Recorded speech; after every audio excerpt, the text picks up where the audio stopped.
আসসালামু আলাইকুম ওয়া রাহমাতুল্লাহি ওয়া বারাকাতুহু। আসসালামু আলাইকুম। মিতু আপু কেমন আছেন? জি, আলহামদুলিল্লাহ ভালো আছি আপু, আপনি ভালো আছেন? হ্যাঁ আপু আলহামদুলিল্লাহ ভালো আছি। আজকের পড়াটা আপু আমি শিখতে পারি নাই। জি আপু। বললাম আজকের পড়াটা শিখতে পারি নাই আমি। আচ্ছা হ্যাঁ, মাস্টার্স এর ফাইনাল চলতেছে আপু আমার, এর জন্য আরো বেশি একটু হয়ে যাইতেছে। আচ্ছা আচ্ছা বুঝতে পারছি, আল্লাহ সহজ করে দিক। হুম হুম। আপনাদের ক্লাস তো হবে না বেশি দিন, আপনি অল্প কয়দিনই হবে, তারপরে হচ্ছে একটা এক্সাম হবে ছোটখাটো। এক্সামটা আনুমানিক কয় তারিখে হইতে পারে? আনুমানিক হচ্ছে রমজানের এক সপ্তাহ আগে। ও, ইনশাল্লাহ ভালো হচ্ছে, ঠিক হয়ে যাবে সব। মানে 2 তারিখ পর্যন্ত আমার এক্সাম, তো এর জন্য আর কি হচ্ছে একটু ও ঝামেলা ব্যাপার হইতেছে না, আমার। 2 তারিখ তো পরশু দিন। হুম হুম। আচ্ছা আমরা শুরু করি, সবাই আস্তে আস্তে দেরি হয়েছে। ওকে। কোরআন শিক্ষা কোর্সের দ্বিতীয় হচ্ছে 25তম ক্লাস। বিসমিল্লাহির রহমানির রহিম। ওকে, আমাদের গত ক্লাসে পড়া ছিল র সম্পর্কে, র পড়ার নিয়ম সম্পর্কে। র কখন মোটা করে পড়তে হয়, কখন পাতলা করে পড়তে হয়, এই সম্পর্কে ছিল। এটা আমি একটু আবার হালকা টাচ দিয়ে সামনে নতুন পড়া শুরু করবো ইনশাআল্লাহ। তো হচ্ছে 17তম পাঠ পড়া ছিল র পড়ার নিয়ম সম্পর্কে। র হচ্ছে দুই ভাবে পড়তে হয়, মোটা এবং পাতলা। এখন কখনো র মোটা করে পড়তে হয়, কখন পাতলা করে পড়তে হয়। র হচ্ছে প্রধানত 5 অবস্থায় মোটা করে পড়তে হয়। র হচ্ছে 5 অবস্থায় মোটা করে পড়তে হয়। আর আমি যদি সংক্ষেপে বলি, এই 5 অবস্থার বিপরীতে যা আছে সেখানে হচ্ছে পাতলা করে পড়তে হয়। এই 5 অবস্থা ভালো মতো মনে রাখলে র পাতলা করে পড়ার নিয়ম সম্পর্কে একটা ভালো আইডিয়া হয়ে যাবে। যে 5 অবস্থায় র পাতলা করে পড়তে হয়, ওই 5 অবস্থার বিপরীতেই হচ্ছে র, সরি, যে 5 অবস্থায় র মোটা করে পড়তে হয়, ওই 5 অবস্থার বিপরীতে হচ্ছে র পাতলা করে পড়া লাগবে। আচ্ছা বিসমিল্লাহ।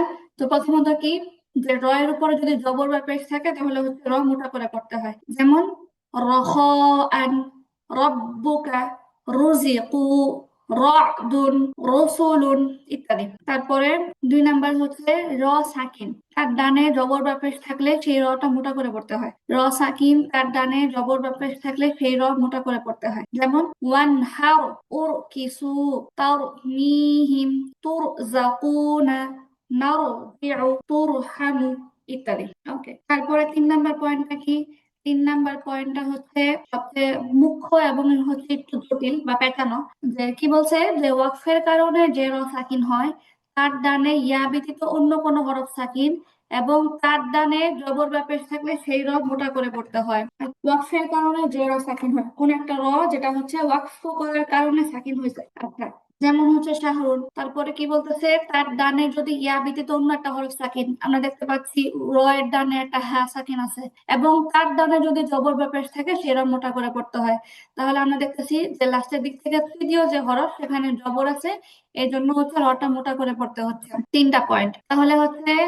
আচ্ছা, যেমন শাহর, ওয়াল ফাজর, ওয়াল ওয়াত্র, বিসসবর, লাফি খুসর, ওয়াল আসর, লাকাফুর, النار، ناقور، كالفجار، লাইলাতুল কদর, আশর। এরপর আমরা এও পড়েছি যে যে ইয়াস শব্দ, এই ইয়াস শব্দটা 3 নং নিয়মের অন্তর্ভুক্ত হওয়া সত্ত্বেও নিয়মের বিপরীত এটাকে পাতলা করে পড়তে হবে। তারপরে হচ্ছে 4 নাম্বার, 4 নাম্বারটা কি বলতেছে, যে র সাকিন তার বামে নিম্নোক্ত 7টি হরফের কোন একটা হরফ আসলে উক্ত র কে মোটা করে পড়তে হয়।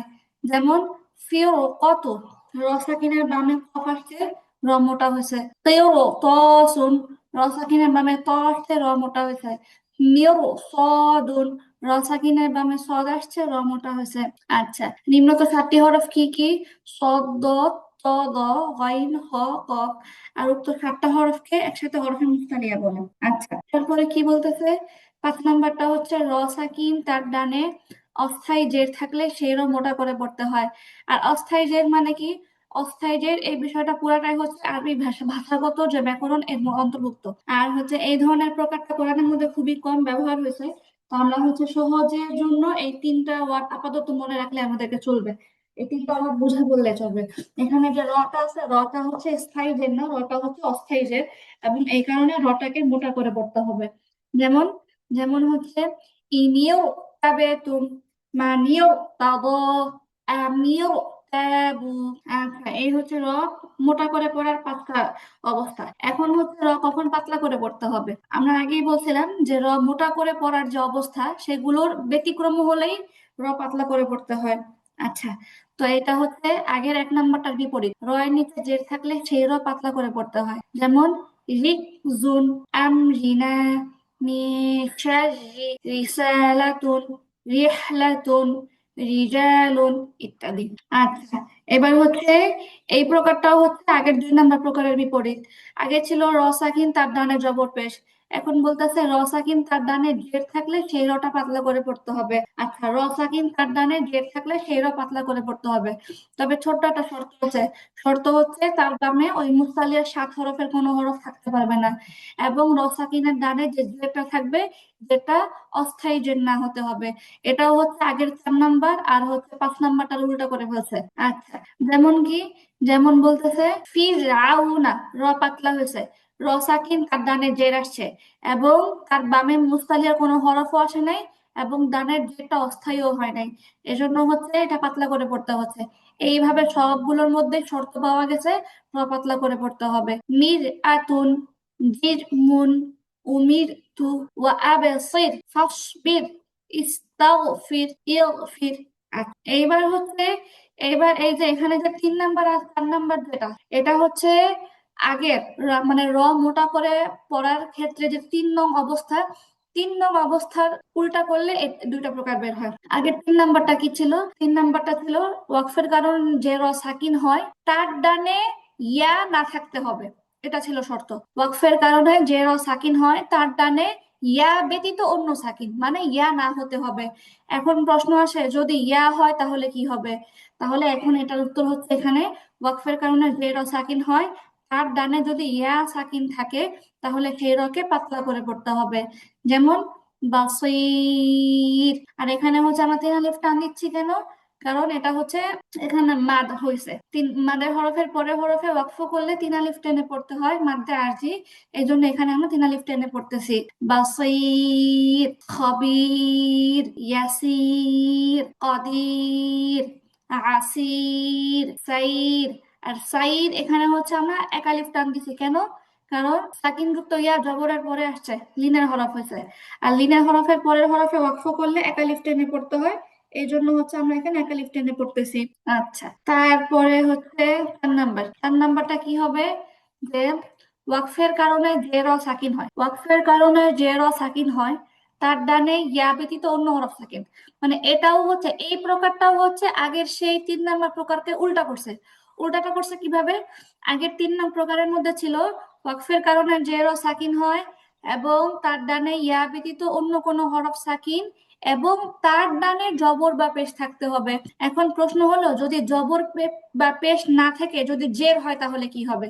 এটার উত্তরটা হচ্ছে এখানে ওয়াকফের কারণে জের ও সাকিন হয়, তার ডানে ইয়া ব্যতীত অন্য একটা হরফ সাকিন, মানলাম, কিন্তু তার ডানে যদি জের থাকে তাহলে সেই রটাকে পাতলা করে পড়তে হবে। যেমন শিয়ার, বিক্রে, জিক্রে, হেইজে, সিহ, রগুলো এখানে পাতলা হয়েছে। আচ্ছা, এবং এখন হচ্ছে এতটুকু হচ্ছে আমাদের পিছনে পড়া ছিল, এতটুকু পর্যন্তই আমাদের হচ্ছে পিছনে পড়া ছিল।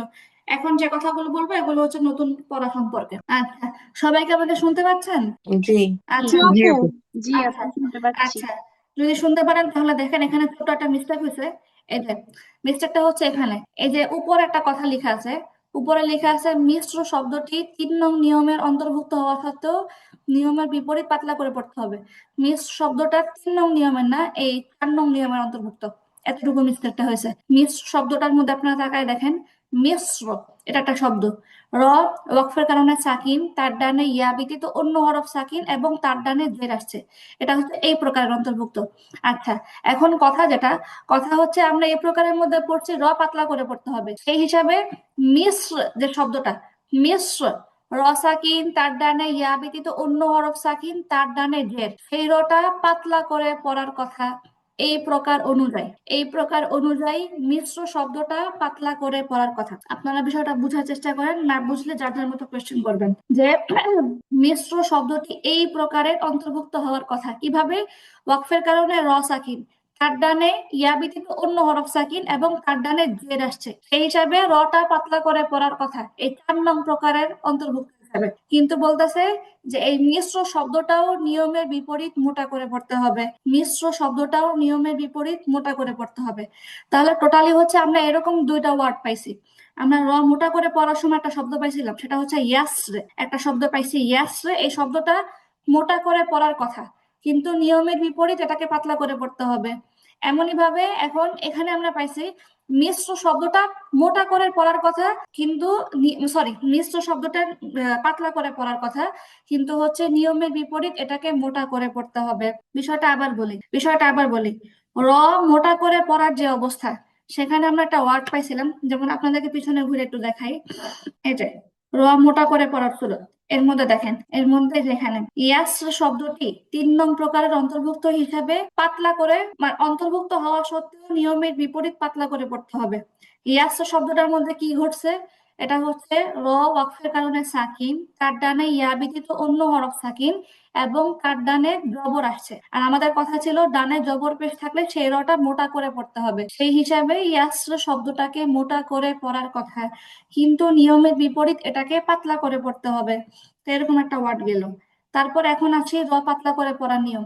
এই যে আবার এখানে, এখানে দেখেন, এইখানে যেটা হচ্ছে, এখানে মিশ্র শব্দটা পাতলা করে পড়ার কথা, কিন্তু নিয়মের বিপরীত এটাকে মোটা করে পড়তে হবে। তাহলে হচ্ছে দুই চ্যাপ্টারে দুইটা ওয়ার্ড পাইছি, দুইটাই দুটার উল্টা। দুই চ্যাপ্টারে র মোটা করে পড়ার মধ্যে একটা ওয়ার্ড পাইছি, র পাতলা করে পড়ার মধ্যে আরেকটা ওয়ার্ড পাইছি। র মোটা করে পড়ার মধ্যে আমরা ইয়াস শব্দটা পাইছি, যে ইয়াস শব্দটা হচ্ছে নিয়ম অনুযায়ী, এটা মোটা করে পড়ার কথা, কিন্তু নিয়মের বিপরীত এটাকে পাতলা করে পড়তে হবে। এমনই ভাবে র পাতলা করে পড়ার যে সুরত, এখানে আমরা একটা শব্দ পাইছি, সেটা হচ্ছে মিশ্র শব্দটি নিয়ম অনুযায়ী পাতলা হওয়ার কথা, কিন্তু নিয়মের উল্টা হয়ে এটা মোটা হবে। আচ্ছা, আর প্রসঙ্গক্রমে বলি, মিশ্র শব্দটা হচ্ছে আমরা যে মিশর যেটাকে বলি, এটাকে আরবিতে বলা হয় মিশ্র। আর এই মিশ্র শব্দটা মানে মিশরের কথা কোরআনে আসছে, এই শব্দটা দিয়ে আসছে, মিশ্র। আচ্ছা ঠিক আছে, এইবার হচ্ছে পিছনের পড়াটা গেল। এবার একটা নতুন জিনিস, একদম সুন্দর একটা জিনিস আপনারা শিখবেন, সেটা হচ্ছে ইমালা। ইমালা কি জিনিস? ইমালা কাকে বলে? আচ্ছা, তো বলতেছে ইমালা পরিচিতি। ইমালা হলো জবর ও জেরের মাঝামাঝি পড়াকে ইমালা বলে। জবর ও জেরের মাঝামাঝি পড়াকে ইমালা বলে। আচ্ছা, আমরা যদি খেয়াল করি, আমরা যে হরকত গুলো পড়ে আসছি পিছনে, এক জবর এক জের এক পেশকে হরকত বলে। হরকতের উচ্চারণটা কিরকম?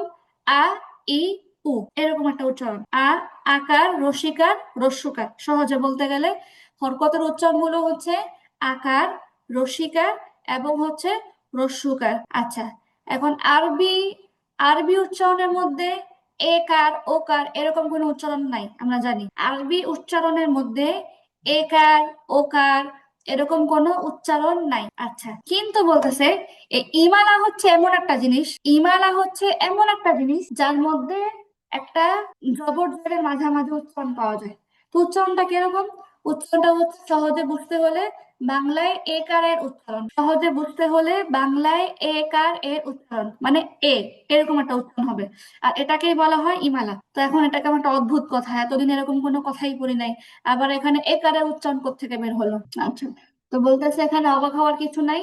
ইমালার চিহ্ন কোরআন কারিমের মধ্যে শুধুমাত্র এক জায়গায় হাফসার রিওয়ায়াত অনুযায়ী। আচ্ছা, এই কথাটা আপনাদের জটিল।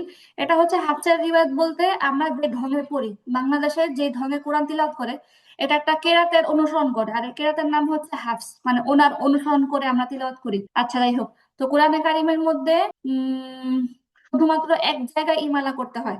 সেটা কোন জায়গায়? সেটা হচ্ছে সূরা হুদ এর 41 নম্বর আয়াতে। আচ্ছা, সূরা হুদ হচ্ছে কোরআনে কারিমের একটা সূরা, এবং এই সূরাটা হচ্ছে 12 নং পারায় অবস্থিত। আর এই সূরার মধ্যে একটা আয়াত আছে, সেটা হচ্ছে 41 নম্বর আয়াত। আর এই আয়াতের মধ্যেই শুধুমাত্র এই আয়াতের মধ্যে ইমালার চিহ্নটা আছে, যেখানে হচ্ছে কি করতে হয়, আমাদের একারের মতো উচ্চারণ করতে হয়। জেরের উচ্চারণটা না করে সরাসরি এটার মধ্যে একারের উচ্চারণ করে। আর এটা মনে রাখা সহজ এই জন্যই, শুধুমাত্র এটা এক জায়গায় আছে। পুরা কোরআনের মধ্যে এই ইমালাটা শুধুমাত্র এক জায়গায় আছে, সূরা হুদ আয়াত নাম্বার 41। আচ্ছা, এবার আমরা পড়ি, একদম বড় করে দেখেন লিখে দিছে, বিসমিল্লাহ। বিসমিল্লাহি মাঝে রেহা ওয়া মুরসাহা। এই যে মাঝে রেহা একটা শব্দ আমরা দেখতে পাচ্ছি। এই মাঝে রেহা শব্দের মধ্যে র খারাজের রি, র এর মধ্যে খারাজের আছে, কিন্তু কথা হচ্ছে তার উপরে এই যে একটা আনকমন একটা চিহ্ন আছে, তার উপরে যে আনকমন চিহ্নটা আছে, এই আনকমন চিহ্নটার নামই হচ্ছে ইমালা। তার উপরে এই আনকমন চিহ্নটার নামই হচ্ছে ইমালা। আর এই চিহ্নটার কারণে র খারাজের রি না হয়ে উচ্চারণটা হবে রে। উচ্চারণটা কি হবে? রে হবে। এই চিহ্নটাকে বলা হয় ইমালার চিহ্ন। আর এই একটা চিহ্নের কারণে এখানে রখার আছে রি না হয়ে হবে রে হবে। মাঝে রি হ্যাঁ না হয়ে উচ্চারণ হবে মাঝে রে হ্যাঁ। উচ্চারণ কি হবে? সবাই আনমিউট করেন, মিউট করে রাখার দরকার নাই, আমার সাথে হচ্ছে কথা বলতে হবে। মাঝে রে মাঝে রি হ্যাঁ না হয়ে উচ্চারণ হবে মাঝে রে হ্যাঁ। একারের মতো, বাংলা একারের মতো মাঝে রে উচ্চারণ হবে মাঝে রে হ্যাঁ। বিসমিল্লাহি মাঝে রে হ্যাঁ ওয়া মুরসাহা। বিসমিল্লাহি মাঝে রে হ্যাঁ ওয়া মুরসাহা। বিসমিল্লাহি মাঝে রে হাওয়া মুসাহা বিসমিল্লাহি মাজরেহা ওয়া মুরসাহা। বিসমিল্লাহি মাঝে রে হাওয়া মুসাহা বিসমিল্লাহি মাজরেহা ওয়া মুরসাহা। বিসমিল্লাহি মাঝে রে হাওয়া মুসাহা বিসমিল্লাহি মাজরেহা ওয়া মুরসাহা। বিসমিল্লাহি মাঝে রে হাওয়া মুসাহা বিসমিল্লাহি মাজরেহা ওয়া মুরসাহা। বিসমিল্লাহি মাঝে রে হাওয়া মুসাহা আচ্ছা, মাশাআল্লাহ। এবার বলেন, এই ইমালার ছোট্ট এই চ্যাপ্টারটা কি আপনাদের বুঝে আসছে নাকি কোনো কোয়েশ্চেন আছে? আপু, আসসালামু আলাইকুম। আমি ওই যে ওইখানে বুঝতেছি না, ওই যে রে, ওইটা হা না? হ্যাঁ হ্যাঁ, ওটা হ্যাঁ, এটা হ্যাঁ। হ্যাঁ লেখার বিভিন্ন ঢং আছে, এটা হ্যাঁ আপু। হ্যাঁ, আমার আমার খালি উল্টা পাল্টা লাগে চোখের মধ্যে। আচ্ছা আপু, হ্যাঁ এটা হ্যাঁ। যাই হোক, তারপরে আর কোনো কোয়েশ্চেন কারো? আপু দেখেন দেখেন কারো কোনো কোয়েশ্চেন আছে কিনা। আচ্ছা, নেই মনে হয়। ওকে, ঠিক আছে। তো হচ্ছে আমাদের রয়ের চ্যাপ্টার ক্লোজ আলহামদুলিল্লাহ। এখন হচ্ছে আমরা নতুন পড়া যাব। নতুন পড়াটা কি? সেটা হচ্ছে আলিফে জায়েদের বিবরণ সম্পর্কে। আচ্ছা, আপনাদেরকে একটা কথা বলে রাখি, সেটা হচ্ছে আমাদের আর এই এই পড়া বেশি বাকি নাই, খুব দ্রুতই হচ্ছে পড়া ক্লোজ হয়ে যাবে। তারপরে হচ্ছে যেমনটা আপনাদের গ্রুপে বলা হয়েছে যে রমজানের আগে অবশ্যই হচ্ছে আপনাদের একটা পরীক্ষা হবে, টেস্ট হবে। টেস্টটা হচ্ছে এরকম হবে, এটা হচ্ছে আপনাদের কোনো কিছু লেখালেখির কোনো ঝামেলা থাকবে না, মানে আপনাদের যে আরবি বা বাংলা লিখতে হবে এরকম কিছুই থাকবে না। জাস্ট হচ্ছে আপনাদের একটা কি কি বলে এটাকে, আহ আম, মানে হ্যাঁ, সবকিছুর মধ্যে হচ্ছে বিভিন্ন প্রশ্ন থাকবে। বিভিন্ন প্রশ্নের মধ্যে আপনাদের হচ্ছে শুধুমাত্র প্রশ্নগুলো সিলেক্ট করতে হবে, মানে উত্তরটা সিলেক্ট করতে হবে। এরকম ধরেন প্রশ্ন থাকতে পারে, কথার কথা 20টা বা 30টা থাকতে পারে। তারপর এটা নির্দিষ্ট মার্কও থাকবে। আর যেমনটা আমি বলছিলাম এর আগেই, যে যারা হচ্ছে ক্লাস নিয়মিত করে নাই এবং হচ্ছে ক্লাসে রেকর্ডও শুনে নাই বা ক্লাসের সঙ্গে যোগ সাজেশন যাদের নাই এবং হচ্ছে পড়া যাদের এই কারণে পিছানো বা পিছনে পড়া ছুটে গেছে, তো এদের হচ্ছে এরা হচ্ছে একটা একটা পর্যায়ের মতো এদের পড়া না হলে কিন্তু কাজের কাছে উঠতে পারবে না। তো এই জন্য পরীক্ষাটার মাধ্যমে এটা হচ্ছে সহজে যাচাই করা সম্ভব হবে। আর হচ্ছে এটার মধ্যেও নির্দিষ্ট মার্ক থাকবে, যে এর নিচে যদি কেউ পায় তাহলে হচ্ছে সে হচ্ছে নাচার কাছে উঠতে পারবে না। তো এই জন্য এটা বলার উদ্দেশ্য হচ্ছে এখন থেকে হচ্ছে পিছনের পড়াগুলো মোটামুটি কভার করে ফেলতে হবে, যেন পড়াগুলো একটু ঝালাই হয়ে যায়, নির্ণয় করার সময় যেন সহজ হয়, এই আর কি। মানে এটা এমসিকিউ টাইপের হবে আপু? একদম exactly. Multiple multiple choice question হবে, মানে ওই 1 2 3 4 দেওয়া থাকবে, কোনটা মানে সঠিক উত্তর ওইটাতে ঠিক চিহ্ন দিতে হবে, তাই তো? একদম সঠিক। জি আপু, এটাই থাকবে। আচ্ছা, তো ঠিক আছে, আমরা দেখি আজকের পড়া। 18তম পাঠ। 18তম পাঠ হচ্ছে আলিফে জায়দা বিবরণ সম্পর্কে। আলিফে জায়দা কি জিনিস? আলিফে জায়দা, আলিফে জায়দা। আচ্ছা, এখন এটা পরিচয় বলতেছে যে আলিফে জায়দা হলো আলিফের উপরে একটা গোল চিহ্ন থাকলে, গোল চিহ্ন, এটা কিন্তু জজম না, শুধু আলিফের উপরে থাকবে, অন্য কোনো হরফের উপরে না। আলিফের উপরে গোল চিহ্ন থাকলে ওই আলিফকে আলিফে জায়দা বলে। আলিফের উপরে গোল চিহ্ন থাকলে ওই আলিফকে আলিফে জায়দা বলে। আলিফের উপরে গোল চিহ্ন থাকলে ওই আলিফকে আলিফে জায়দা বলে। গোল চিহ্নটা কেমন? গোল চিহ্নটা হচ্ছে ঠিক এরকম, আলিফের উপরে গোল চিহ্ন থাকলে ওই আলিফ আলিফে জায়দা বলে। এখন আলিফে জায়দা হলে কি কি হবে, কিভাবে পড়তে হবে, পড়ার নিয়ম কি? পড়ার নিয়মটাই হচ্ছে এখানে দুই ভাগে বোঝানো হয়েছে। প্রথমত কি?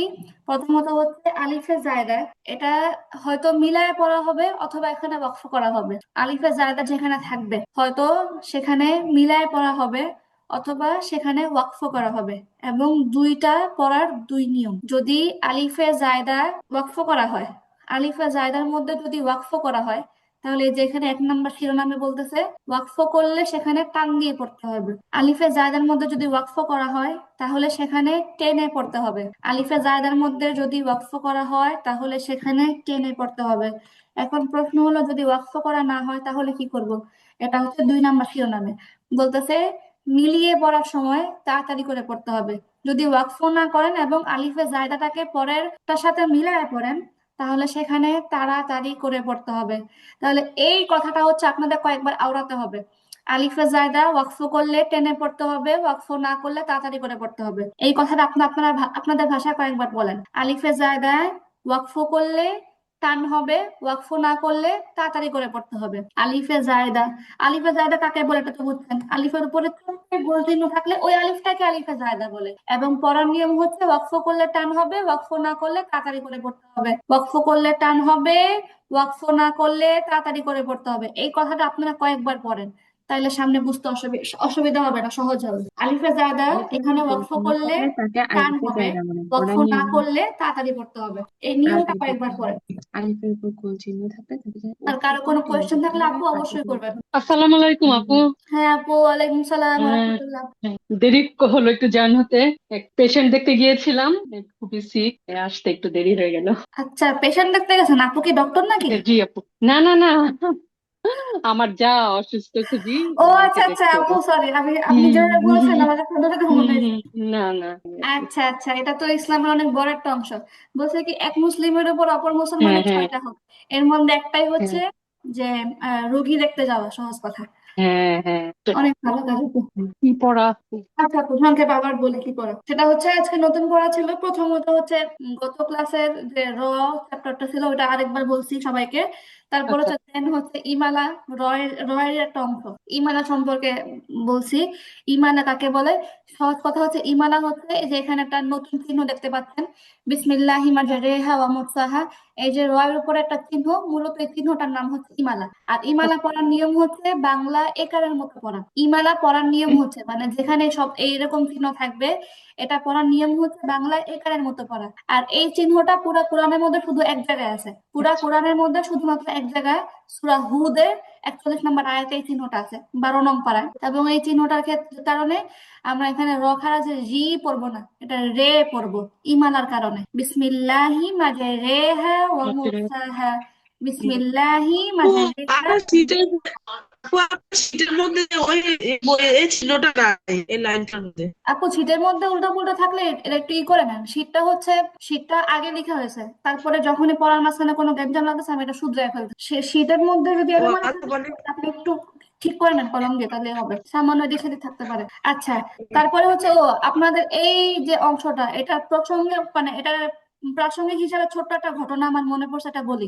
এই যে আয়াতটা, তাই না, বিসমিল্লাহি মাজরেহা ওয়া মুরসাহা, এটা কিন্তু হচ্ছে একটা দোয়া। এটা কোরআনের আয়াত এবং হচ্ছে এটা একটা দোয়া হিসাবে ব্যবহার হয়। দোয়াটা হচ্ছে আপনারা যখনই কোনো নৌযানে চলাচল করবেন, নৌকা, জাহাজ, স্টিমার, তারপরে হচ্ছে লঞ্চ, তখন হচ্ছে আপনারা এই দোয়াটা পড়বেন, বিসমিল্লাহি মাজরেহা ওয়া মুরসাহা। আর এই দোয়াটা কোত্থেকে আসছে? এই দোয়াটা আসছে যে হযরত নূহ আলাইহিস সালাম একদম পৃথিবীর প্রথম যুগের নবী ছিলেন। ওনার সময় যখন মহাপ্লাবন হয়, সারা পৃথিবী জুড়ে যখন প্লাবন হয়, তখন তো আপনারা জানেন হয়তো সবাই ঘটনাটা। তখন তারা যে একটা বিশাল নৌকা বানাইছিল আল্লাহর নির্দেশে, তো যখন তারা হচ্ছে এই নৌকাতে উঠছেন সবাইকে নিয়ে, তারপরে হচ্ছে তখন তিনি হচ্ছে এই দোয়াটা পড়ছিলেন। নূহ আলাইহিস সালাম প্রথমে হচ্ছে এই দোয়াটা পড়ছেন যে বিসমিল্লাহি মাজরেহা ওয়া মুরসাহা।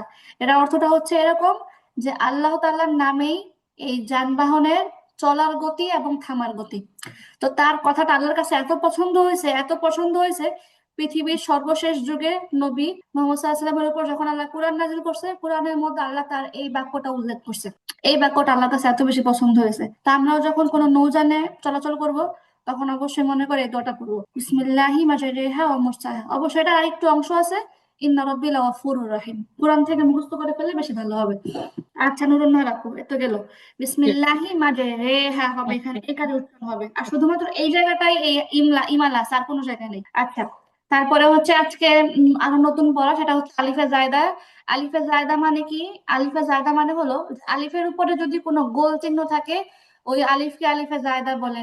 আর গোল চিহ্নটা কেমন? এটা হচ্ছে এই আমাদের এই জজমের মতো এটা শুধু আলিফের উপরে থাকবে, অন্য কোনো হরফের কথা বলে নাই। শুধু যদি আলিফের উপরে গোল চিহ্ন থাকে এটাকে আলিফে জায়দা বলে। এখন আলিফে জায়দা বলে বুঝলাম, আলিফে জায়দা পড়ার নিয়ম কি? পড়ার নিয়ম হচ্ছে এই যে 1 নাম্বার, যদি আলিফে জায়দার মধ্যে ওয়াকফ করা হয় তাহলে টেনে পড়তে হবে। আলিফে জায়দার মধ্যে যদি ওয়াকফ করা হয় তাহলে টেনে পড়তে হবে।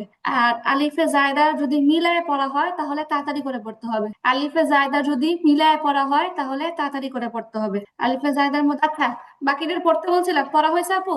জি আপু পড়েছি। আচ্ছা, তাহলে এটা মাথায় রাখতে হবে, আলিফে জায়দা যেখানে থাকবে যদি আমি এখানে ওয়াকফ করি তাহলে টেনে পড়তে হবে, আর যদি আমি ওয়াকফ না করে মিলায় পড়ি তাহলে তাড়াতাড়ি পড়তে হবে। এই কথাটা খুবই গুরুত্বপূর্ণ এবং আচ্ছা, এটাই আর হচ্ছে শব্দের শেষে থাকলে ওটাই আপু, শব্দের ওয়াকফ শেষে করলে থাকলে শব্দের টান শেষে করতে থাকলে হয়। এখন হচ্ছে আপনি এটা বুঝবেন, আপনি কি এখানে ওয়াকফ করবেন নাকি আপনি পরের শব্দের সাথে মিলাই পড়বেন। যদি ওয়াকফ করেন তাহলে টান হবে, যদি মিলাই পড়েন তাহলে তাড়াতাড়ি হবে। এটাই আপু মূল কথা। আচ্ছা, তাহলে আমরা এবার দেখি, আমরা তাহলে ওয়াকফ করলে টান হবে এবং এটার অধীনে যতগুলো ওয়ার্ড আছে আমরা সবগুলোর মধ্যে ওয়াকফ করে বলবো। আর বিসমিল্লাহির রহমানির রহিম। কানাত কওয়ারিরা। كانت কানাত قوارير কওয়ারিরা।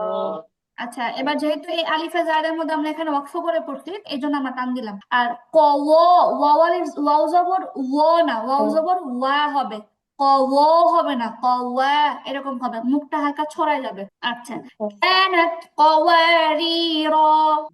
কানাত كانت কওয়ারিরা। كانت قواريرا. كانت কওয়ারিরা। كانت قواريرا. كانت কানাত قوارير قواريرا. কওয়ারিরা। كانت قواريرا. كانت কানাত قوارير কওয়ারিরা। আচ্ছা, তারপরটা সালাসিলা।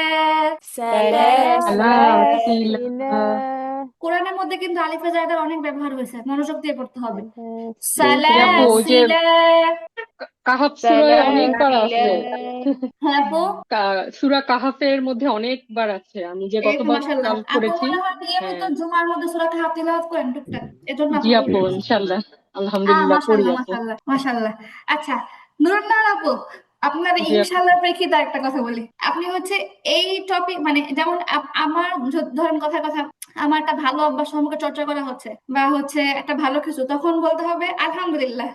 মানে হচ্ছে ইনশাআল্লাহটা কখন বলবো? ইনশাআল্লাহটা বলবো হচ্ছে ভবিষ্যতে আমি কোনো কাজ করব, ওইটা বুঝাইতে আমি ইনশাআল্লাহ বলবো, যে হুম, ইনশাআল্লাহ করবো বা ইনশাআল্লাহ হবে। হ্যাঁ, ঠিক আছে। আর হচ্ছে যেমন কথা মানে ওইটা যেটা যেমন আপনার এই প্রেক্ষিতে যে আপনি হচ্ছে নিয়মিত তিলাওয়াত করেন, তাহলে বলতে হবে আলহামদুলিল্লাহ, মানে আল্লাহর প্রশংসা যার তিনি আমার তিলাওয়াত করার তৌফিক দেন। তাহলে এই ক্ষেত্রে হচ্ছে আপনি ওই যে আমরা এই দোয়াগুলো কেন মানে নিজের প্রশংসার ক্ষেত্রে বিশেষ করে আমরা দোয়া দুরূদ পড়ি যেন হচ্ছে আমরা বদনজর থেকে বাঁচি, 1 নাম্বার। তারপরে 2 নাম্বার হচ্ছে যেন নিজের বড়াই না হয়। হ্যাঁ, তারপরে হচ্ছে এরকম বিষয়গুলো খেয়াল করে। তাহলে সেই ক্ষেত্রে হচ্ছে যখন অন্য কারো প্রশংসা করব তখন আমরা মাশাআল্লাহ বলবো। তারপরে হচ্ছে যখন নিজেরই কোনো বিষয়টা উল্লেখ করা হয় সেটা হচ্ছে গর্বের কারণে না, প্রসঙ্গক্রমে, তাহলে সেটা হচ্ছে আমরা বলবো আলহামদুলিল্লাহ বা হচ্ছে আল্লাহ রহমতে করা হয়, এই আর কি। জি আচ্ছা, আপু। আপু কিছু মনে করেন না, আমি শুধু বোঝানোর না না না চেষ্টা না করলাম। না। আচ্ছা আপু, ঠিক আছে, ওকে। তারপরে সালাসিলা। সালাসিলা। সালাসিলা। سلاسل আচ্ছা, তারপরে قوارير। قوارير আচ্ছা, এবার দেখেন এই গোল চিহ্ন আর এই গোল চিহ্ন প্যাচ লাগানো যাবে না, কারণ এটা হচ্ছে জজমটা বিভিন্ন ভাবে ব্যবহার হয়, জজমের চিহ্ন বিভিন্ন ভাবে দেওয়া হয়। জজমটা এরকম গোল চিহ্ন হিসাবেও দেয়, অনেক সময় বাঁকা চিহ্ন হিসাবে দেয়, এটা সহজে বোঝা যায়। জজমটা বিভিন্ন ভাবে ব্যবহার হয়, এই গোল চিহ্ন আর এই গোল চিহ্ন মিলানো যাবে না। এটা হচ্ছে জজম যেটা ওয়াও এর উপরে আসছে, আর এই আলিফের উপরে যেটা আসছে এটা হচ্ছে আলিফে জায়দার চিহ্ন। আচ্ছা, ওয়াসামুদ। وثمود وثمود. وثمود মাশাআল্লাহ। لن ندعو. لن ندعو لن ندعو لن ندعو ندعو আচ্ছা তারপরে লিয়াবেলুয়া ليبلوا লিয়াবেলুয়া ليبلوا লিয়াবেলুয়া আচ্ছা লিতাতলুয়া لتتلوا লিতাতলুয়া لتتلوا লিতাতলুয়া لتتلوا আচ্ছা আপু এবার বলেন এই যে আমরা যে বলছি ওয়াকফ করলে টেনে পড়তে হবে এই কথাটা কি বুঝে আসছে তাহলে জি আপু আলহামদুলিল্লাহ ঠিক আছে আপু তারপরে হচ্ছে আমরা কি পড়ছি নেক্সট অপশন হচ্ছে যদি মিলায় পড়ি তাহলে তাড়াতাড়ি পড়তে হবে মিলায় পড়লে তাড়াতাড়ি পড়তে হবে চাই শব্দের লাস্টে আসুক চাই শব্দের মাঝখানে আসুক মিলায় যেহেতু পড়তেছি তাড়াতাড়ি পড়বো আচ্ছা দেখি এবার বিসমিল্লাহ قوارير من فضة قوارير قوارير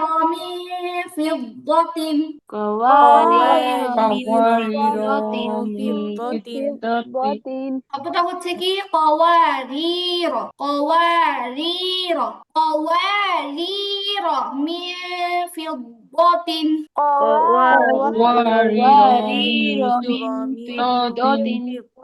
قوارير من فضة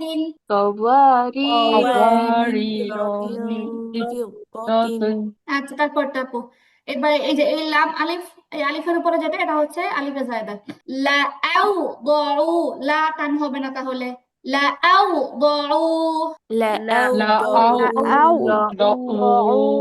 নরমালি যদি এখানে গোল চিহ্নটা না থাকতো আমরা হচ্ছে লা পড়তাম লাম আলিফ জবর লা কিন্তু যেহেতু আলিফের উপরে গোল চিহ্ন আসছে এবং আমরা হচ্ছে মিলায় পড়তেছি তাহলে এখানে টানা যাবে না একদমই দ্রুত পড়তে হবে লা আউ দউ لا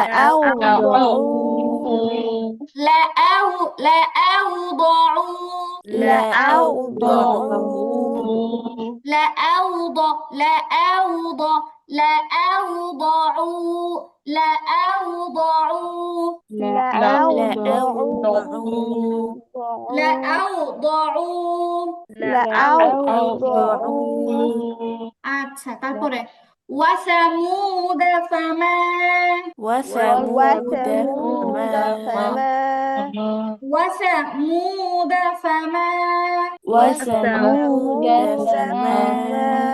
আচ্ছা لا إلى الله لا إلى الله لا إلى الله لا إلى الله لا إلى الله তারপরে আতাবু আ টান দিব না আতাবু বিইসমি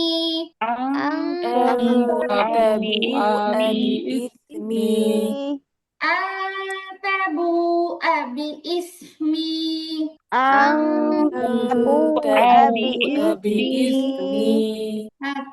আফাইম আফাইম এই যে মিম আলিফ জবর মা এই মাটা টান হতো কিন্তু এখন হবে না আলিফে জায়দা আফাইম এক মিনিট এটা একটু ভুল লেখা আছে একটু দাঁড়ান এক মিনিট আচ্ছা এই উদাহরণটা বাদ দে তারপরটা যে লাকিন্নাহু আল্লাহু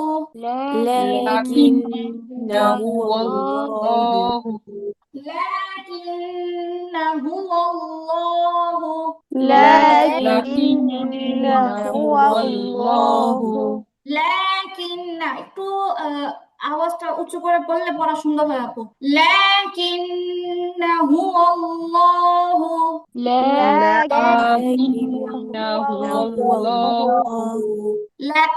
লাআযবাহান্নাহু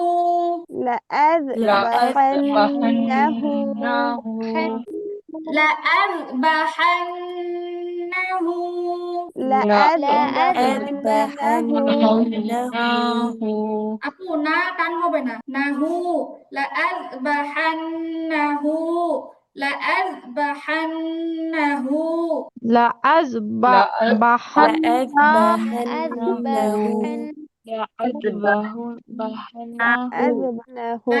لأذبحنه উচ্চারণ সুন্দর হবে আপু لأذبحنه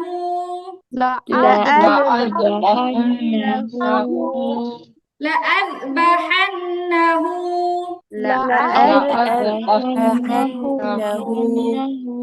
আচ্ছা তারপরে লিয়ারবুয়া ফি লিয়ারবুয়া লিয়ারবুয়া লিয়ারবুয়া ফি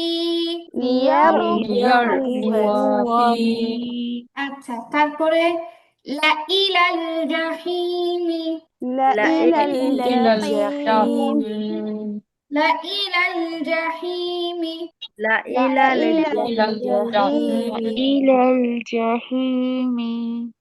নাবলুয়া বারাকুম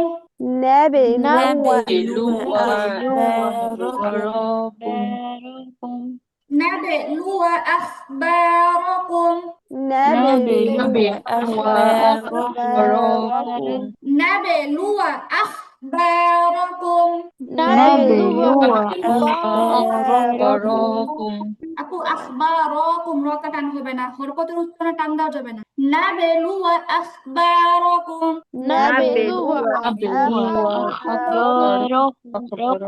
আচ্ছা মাশাআল্লাহ লাআনতুম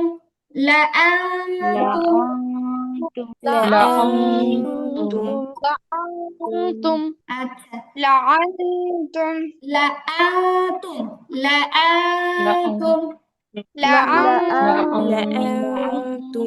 আচ্ছা তারপরে নাবাইল মুরসালিনা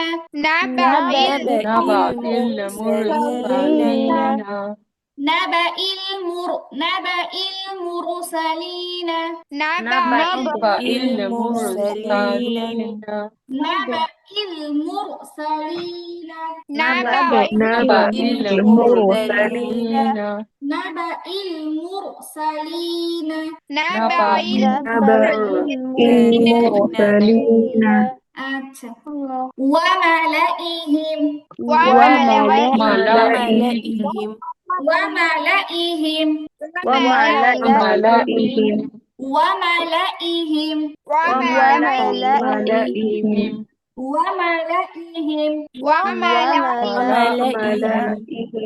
আচ্ছা এবার বলেন আপু এবার দেখেন এটা মিলাই পড়ার সময় তো তাড়াতাড়ি পড়তে হবে এখানে কারো কোনো সমস্যা আছে কিনা দেখেন আপু যদি প্রথমগুলা একটু বলতেন আমরা তো মাত্র আসছি আপনি কি নতুন আপু জি আপু ও আচ্ছা আপনি তো আসছেন মনে হয় নাজেরা পড়বেন নাকি আপু মানে পড়াশোনায় আসছেন মনে হয় তাই না আপু জি আপু ও আচ্ছা আচ্ছা তাহলে আপু সমস্যা নাই আপনি পড়া বলেন তাহলে সূরা ফাতিহা থেকে একটু শুনান একটু নার্ভাস লাগছে আপনার নাম কি আপু সামিয়া আক্তার জি আপু আপুর নামটা কি বলছেন বুঝি নাই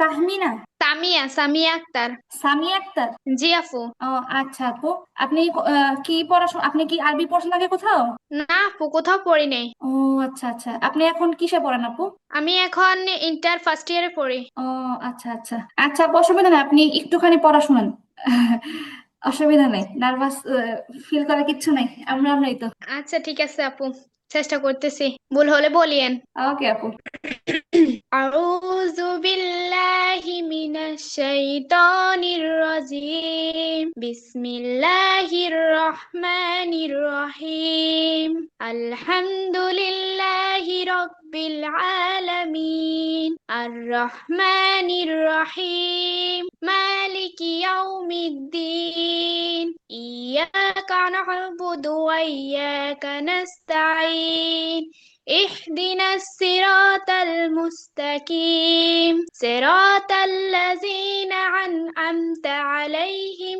غير المغضوب عليهم ولا الضالين আমিন মাশাআল্লাহ আপু সুন্দর সুর দিয়ে পড়ছেন মাশাআল্লাহ তারপরে হচ্ছে আপু আপনি কি ছোটবেলায় মাদ্রাসা পড়ছেন বা কিছু তো শিখছেন মনে হয় কারোর কাছ থেকে কই সামিয়া আপু কোথায় শুনতে পাচ্ছেন হ্যালো সামিয়া আপু আমি আপনাকে শুনতে পাচ্ছি না আপনার ওখানে মনে নেটওয়ার্কের সমস্যা নেটওয়ার্ক হলে আমাকে বলেন, ডাকলে হবে। আচ্ছা ঠিক আছে, তো হচ্ছে যাই হোক, দ্বিতীয় ব্যাচের আপুরা তারপরে বলেন। এই যে দেখতে বললাম আপনাদেরকে, দেখছেন কারো কোনো অসুবিধা আছে? আওয়াজ তো জোরে হয় না, মনে হয় আছে অসুবিধা কারো। আলিফে জায়দা যে মিলে বললে তাড়াতাড়ি পড়তে হবে, এটা অনুশীলন করলাম 3 লাইন। এখন এটা বুঝতে কারো কোনো অসুবিধা আছে কিনা জিজ্ঞেস করছি।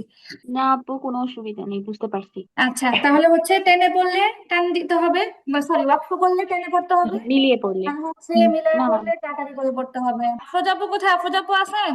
আসসালামু আলাইকুম আপু, আছি। ওয়ালাইকুম সালাম। আপু কি বুঝতে পারছেন? হ্যাঁ, আলহামদুলিল্লাহ। মাশাআল্লাহ, আলহামদুলিল্লাহ।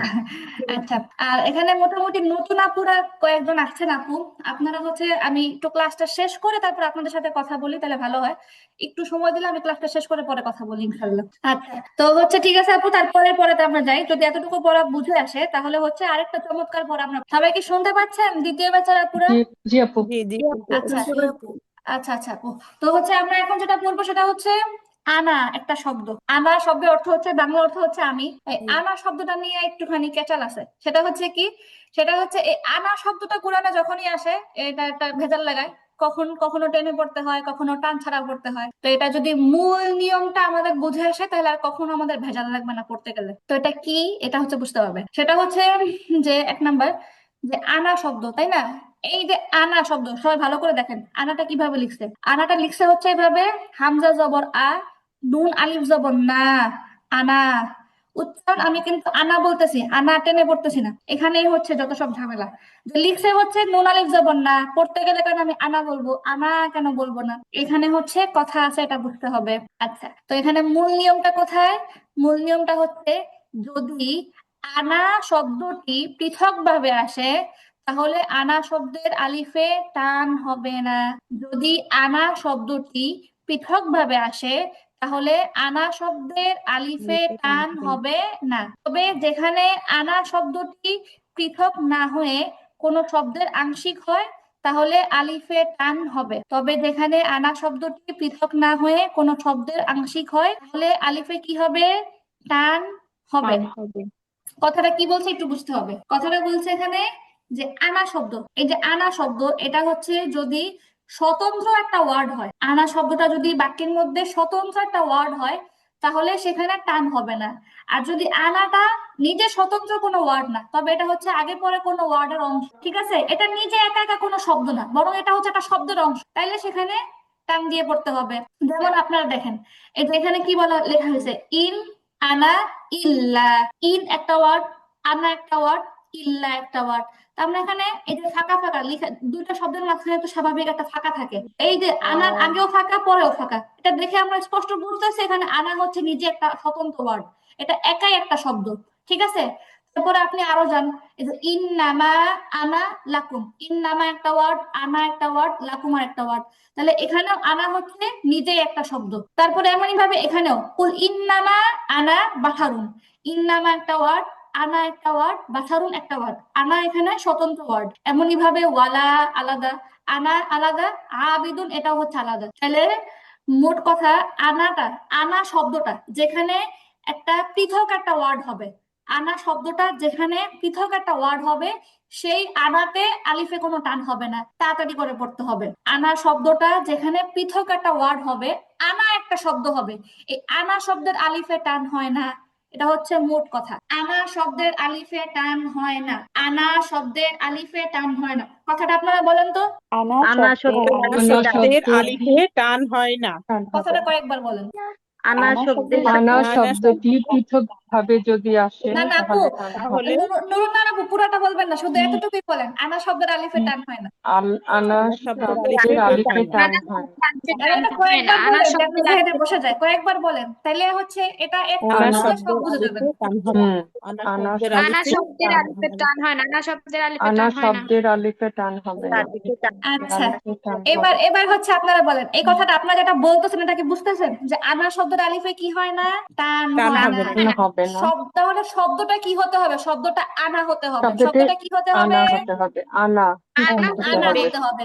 এতটুকু যদি বুঝেন তাহলে আপনি সব বুঝছেন। এবার দেখেন নিচে দেখেন, এই যে আনাসিয়া, এখানে বলেন এখানে কি শুধু আনা একটা শব্দ নাকি আনাসিয়া একটা শব্দ? আনাসিয়া আনাসিয়া। এমনই ভাবে আনামিলা, দেখেই বুঝতেছেন আনামিলা টোটালি হচ্ছে একটা ওয়ার্ড, আনা নিজে কোনো ওয়ার্ড, ঠিক আছে, আনামিলা একটা জি শব্দ। আপু। এমনই ভাবে যা আনা, এখানেও যা আনা একটা শব্দ, শুধু আনা এখানে কোনো শব্দ না। এমনই ভাবে আনাবা, আনাবা, এই তিনটা ওয়ার্ড মিলে হচ্ছে একটা শব্দ, শুধু আনা কোনো শব্দ না। আপু আপু আমরা কিভাবে বুঝবো যে ওই উপরের আনাটার সাথে এই নিচের এই আনাটার হচ্ছে আচ্ছা, এই অমিল?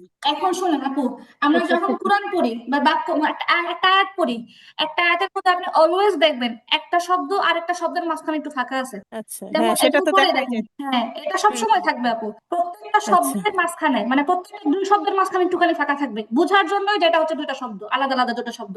এই যে যেমন এগুলো তো হচ্ছে কোরআনের আয়াত, ইন্নামা একটা শব্দ একটুখানি ফাঁকা, না একটুখানি ফাঁকা, এমন আমি প্রত্যেকটা ওয়ার্ডের পরে একটু একটু ফাঁকা থাকে, এটা স্পষ্ট ধরা যায় যে এই দুইটা হচ্ছে দুইটা শব্দ। আবার যেমন দেখেন এখানে আনাসিয়া, এখানে কি এর মাঝখানে কোনো ফাঁকা আছে? দুইটা শব্দ বুঝবেন এমন কোনো ফাঁকা আছে?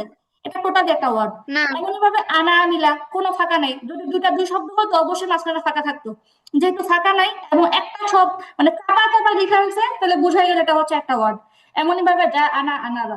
আফরোজা, আপনি কি বিষয়টা বুঝতে পারছেন যে জি বুঝতে পারছি। যখন হচ্ছে এটা আনাটা যখন স্বতন্ত্র একটা ওয়ার্ড হবে, তখন অবশ্যই তার আগের পরে খালি থাকবে, ফাঁকা থাকবে, বোঝানোর জন্য যে জি আমি হচ্ছে একাই একটা শব্দ। কিন্তু কিন্তু যখন আনাটা নিজে কোনো শব্দ না, এটা হচ্ছে কোন একটা এখন এই যে দেখেন, কেন বলছি শব্দের আংশিক, এখানে কথাটা কি বলছে, তবে যেখানে আনা শব্দটি পৃথক না হয়ে কোন শব্দের আংশিক হয়, তাহলে আলিফে টান হবে। এখন আমি এই যে আনাসিয়া, এই আনা এটা কি নিজে একটা ওয়ার্ড না শব্দের অংশ? শব্দের শব্দের অংশ। আনাসিয়া থেকে আনা, এটা শব্দের একটা অংশ। তারপরে আনামিলা, আনামিলা থেকে যদি আমি আনা বলি, এটা হচ্ছে নিজে কোনো শব্দ না, শব্দের অংশ। এমন ভাবে যা আনা, যা আনা হচ্ছে এই আনাটা হচ্ছে শব্দের একটা অংশ, নিজে কোনো শব্দ না, শব্দের একটা অংশ। এমনই ভাবে আনাবা, বা বাদ দিলে আনা হচ্ছে শব্দের একটা অংশ। তাহলে এখানে এই যে, তাহলে এখানে এই যে চারটা ওয়ার্ড আপনাকে দেয়া হয়েছে, এখানে চারটা ওয়ার্ডের মধ্যে কোনোটাই কি শুধু আনা কোনো শব্দ হয়েছে? শব্দটা হচ্ছে আনাসিয়া, আনামিলা, যা আনা, আনাবা। তাহলে এখানে একটার মধ্যে কি আনা কোনো শব্দ পাওয়া গেছে? না আনাসিয়া একটা ওয়ার্ড, শুধু আনা কি এখানে ওয়ার্ড হয়েছে? জি না আপু। তাহলে আমরা কি পড়ছি এতক্ষণ? আমরা এতক্ষণ না বারবার বললাম আনা শব্দের আলিফে টান হয় না, তাহলে এখানে তো আনা শব্দই হয় নাই, তাহলে এখানে তো টান হওয়া না হওয়া তো স্পষ্ট। যদি হ্যাঁ আনা এখানে টান শব্দ হবে। হয়, যেখানে হচ্ছে আনা শব্দ হবে সেখানে হচ্ছে আলিফে টান হবে না। বাকি আনাসিয়া, আনামিলা, এগুলো তো আনা শব্দ না, তো এগুলোর আলিফ নিয়ে কেন আমাদের ঝামেলা হবে? এই বিষয়টা মাথায় রাখলে কখনো কোনো সমস্যা হবে না, যে যেখানে আনা আপু একটা সিঙ্গেল শব্দ। থাকলে টান হবে, জি আপু। সিঙ্গেল থাকলে টান হবে আনার মধ্যে, আর যখন সিঙ্গেল না থাকে মানে অন্য শব্দের সাথে মিলিত থাকবে তখন টান হবে না। আপু উল্টা হয়েছে, মানে হচ্ছে যখন হচ্ছে সিঙ্গেল থাকবে তখন হচ্ছে টান হবে না, তাড়াতাড়ি করে পড়তে হবে। আর যখন হচ্ছে একটা শব্দের অংশ থাকবে, যেমন আনাসিয়া, এখানে এটা যেমনি আছে এমনি হবে, এখানে টান দেওয়া আছে, টান সহ উচ্চারণ হবে আনাসিয়া, আনামিলা, যা আনা, আনাবা। তাহলে এবার হচ্ছে আমরা কায়দাটা আরেকবার বলি, নিয়মটা আবার দেখি। যদি আনা শব্দটি পৃথক ভাবে আসে, তাহলে আনা শব্দের আলিফে টান হবে না। যদি আনা শব্দটি পৃথক ভাবে আসে, তাহলে আনা শব্দের আলিফে টান হবে না। আনা শব্দটি পৃথক ভাবে আসলে আনা শব্দের আলিফে টান হবে না। আর যদি আনা জি আপু শব্দটি বুঝছি এবার। পৃথক না হয়ে কোনো শব্দের আংশিক হয়, তাহলে সেখানে আলিফে টান হবে। আচ্ছা, এবার হচ্ছে আপুরা আমার সাথে পড়েন, তাহলে পড়লে বিষয়টা আরো মজবুত হবে। আচ্ছা, তাহলে এখানে যে চারটা বাক্যের মধ্যে হচ্ছে আনা শব্দটা স্বতন্ত্র এবং সেখানে টান হবে না, তাড়াতাড়ি করে পড়তে হবে। আনা, জাস্ট আনা উচ্চারণ করতে হবে। ওকে, না বিসমিল্লাহ। ইন আনা ইল্লা নাযীরুন। ইন আনা নাযীরুন। ইন আনা ইল্লা নাযীরুন। ইন আনা আনা ইল্লা নাযীরুন। জালটা নরম হবে আপু। ইন আনা ইল্লা নাযীরুন। ইন আনা ইন আনা ইল্লা নাযীরুন।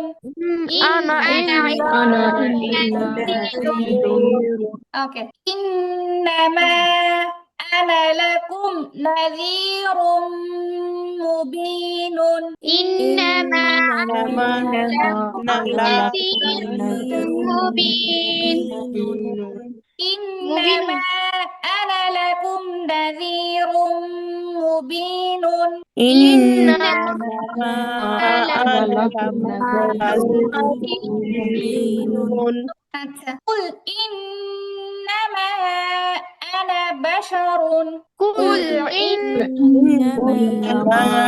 أنا بشر আফরোজা আপু আনা টান হবে না, এটারই প্র্যাকটিস চলতেছে। আনা টানা যাবে না, আনা শব্দে কোনো টান নেই।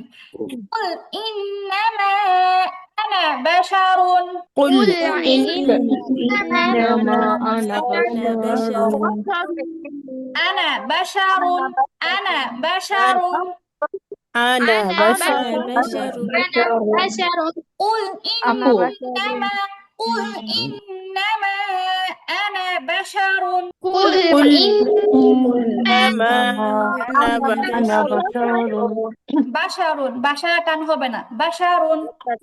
بشر আপু আচ্ছা আপু হ্যাঁ ওয়াকফ আপু ওয়াকফ করলে হ্যাঁ। দুই পেশ শেষে কি হবে? আচ্ছা এই যে এখানে আপু এখানে হ্যাঁ হ্যাঁ, আমি নর্মালি যদি ওয়াকফ বাসা করে পড়ি টান টুন কিচ্ছু হবে না, বাসার, এখানে কোনো মাদের হরফ নেই তো এই জন্য। হ্যাঁ হ্যাঁ, আর আচ্ছা দুই জেড যদি থাকে ওয়াকফ ওখানে করলে ওখানেও সেটাও বাসার এরকম হবে, হবে। ওখানেও বাসার আচ্ছা, হবে, কিন্তু কিন্তু যদি আপু আর কি দুই থাকে, দুই জবর জবর হলে থাকে, একালিফ টেনে একালিফ টানতে হবে। পড়তে হবে। মাশাআল্লাহ মাশাআল্লাহ মাদ্দে মাশাআল্লাহ। আওয়াজ। হ্যাঁ মাদ দেওয়া হচ্ছে মাশাআল্লাহ। আচ্ছা ওয়ালা আনা আবিদু ولا أنا عابد ওয়ালা আনা আবিদু। ولا أنا عابد আচ্ছা তাহলে আপু বুঝছেন, এতটুকু বুঝছেন? আনা শব্দে টান হয় না, আনা শব্দে কি হয় না আপু? টান হয় না। টান হয় না। আনা শব্দে কি হয় না আপু? টান হয় না। এবার নিচের গুলো কি আনা শব্দ? নিচের গুলো কিন্তু আনা শব্দ না, এজন্য টান হবে। আমাদের প্রসঙ্গই তো হচ্ছে আনা শব্দ নিয়ে, তো যেখানে আনা শব্দ না সেখানে আমরা কেন চিন্তা করব? এজন্য এখানে হচ্ছে ভেজাল লাগানো যাবে না, আনা সিয়া যেমনি আছে অমনি পড়তে হবে। আচ্ছা বিসমিল্লাহ। তবে যেখানে আনা শব্দটি পৃথক না হয়ে কোনো শব্দের আংশিক হয় তাহলে আলিফে টান হবে। হ্যাঁ আপু তুমি কিছু বলছেন? ওকে আনা সিয়া أنا দিয়া আনা সিয়া أنا দিয়া আনা সিয়া أنا দিয়া আনামিলা أنامل আনামিলা أنامل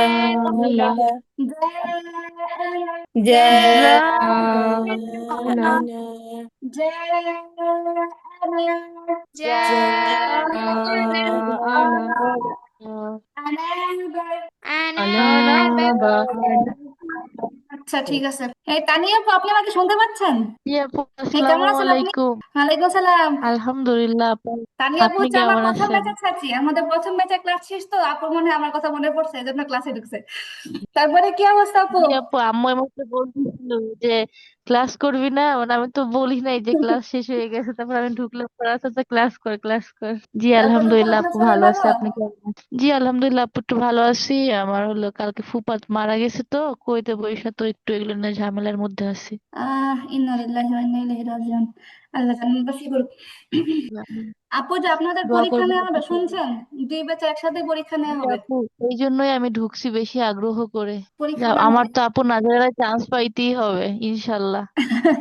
হ্যাঁ পাবেন ইনশাল্লাহ, পাবেন ইনশাল্লাহ। আচ্ছা আপু আপনার দেখে ভালো লাগছে, পড়ার মাঝখানে ছিল তো এই জন্য ডাক দিই, এই জন্য একটা পয়েন্টে এসে আবার আপনার খোঁজ করলাম। জি আপু, এই জন্য ধন্যবাদ আপু আমি আপনাকে। আপনাকে সালাম দিই। আল্লাহ। আচ্ছা তো হচ্ছে এইবার হচ্ছে সবাই একটু পানি খান, একটু রেস্ট করেন, তারপরে হচ্ছে মনে করতে নতুন পড়া বলতেছি। তামিলের ভেতরে লুকায়িত নৌকা প্রকাশ করে যে দিয়ে পড়াকে কুটনি বলে। দুমা আচ্ছা সবার যদি পানি খাওয়া হয়ে থাকে আমার মতো, এবার শুনেন সবাইকে আমাকে একটু দিয়ে শুনতে পাচ্ছেন? জি আপু। জি জি আপু। আচ্ছা তো 19তম পাঠ হচ্ছে নুনে কুতনি সম্পর্কে। নুনে কুতনি হচ্ছে একটা ইন্টারেস্টিং পড়া। সেটা কি? সেটা হচ্ছে পড়ার মাঝখানে দেখবেন কি ছোট্ট একটা নুন থাকে। যারা হচ্ছে নিয়মিত টুকটাক তিলাওয়াত করেন, নুরুন না আপুর মতো যাদের হচ্ছে কানেকশন আছে কোরআনের সাথে, এরা হচ্ছে কখনো খেয়াল করবেন পড়ার মাঝখানে ছোট্ট একটা নুন থাকে। এখন জি আপু এই নুনটার কি কার সাহায্যে, এটা হচ্ছে আমরা দেখবো।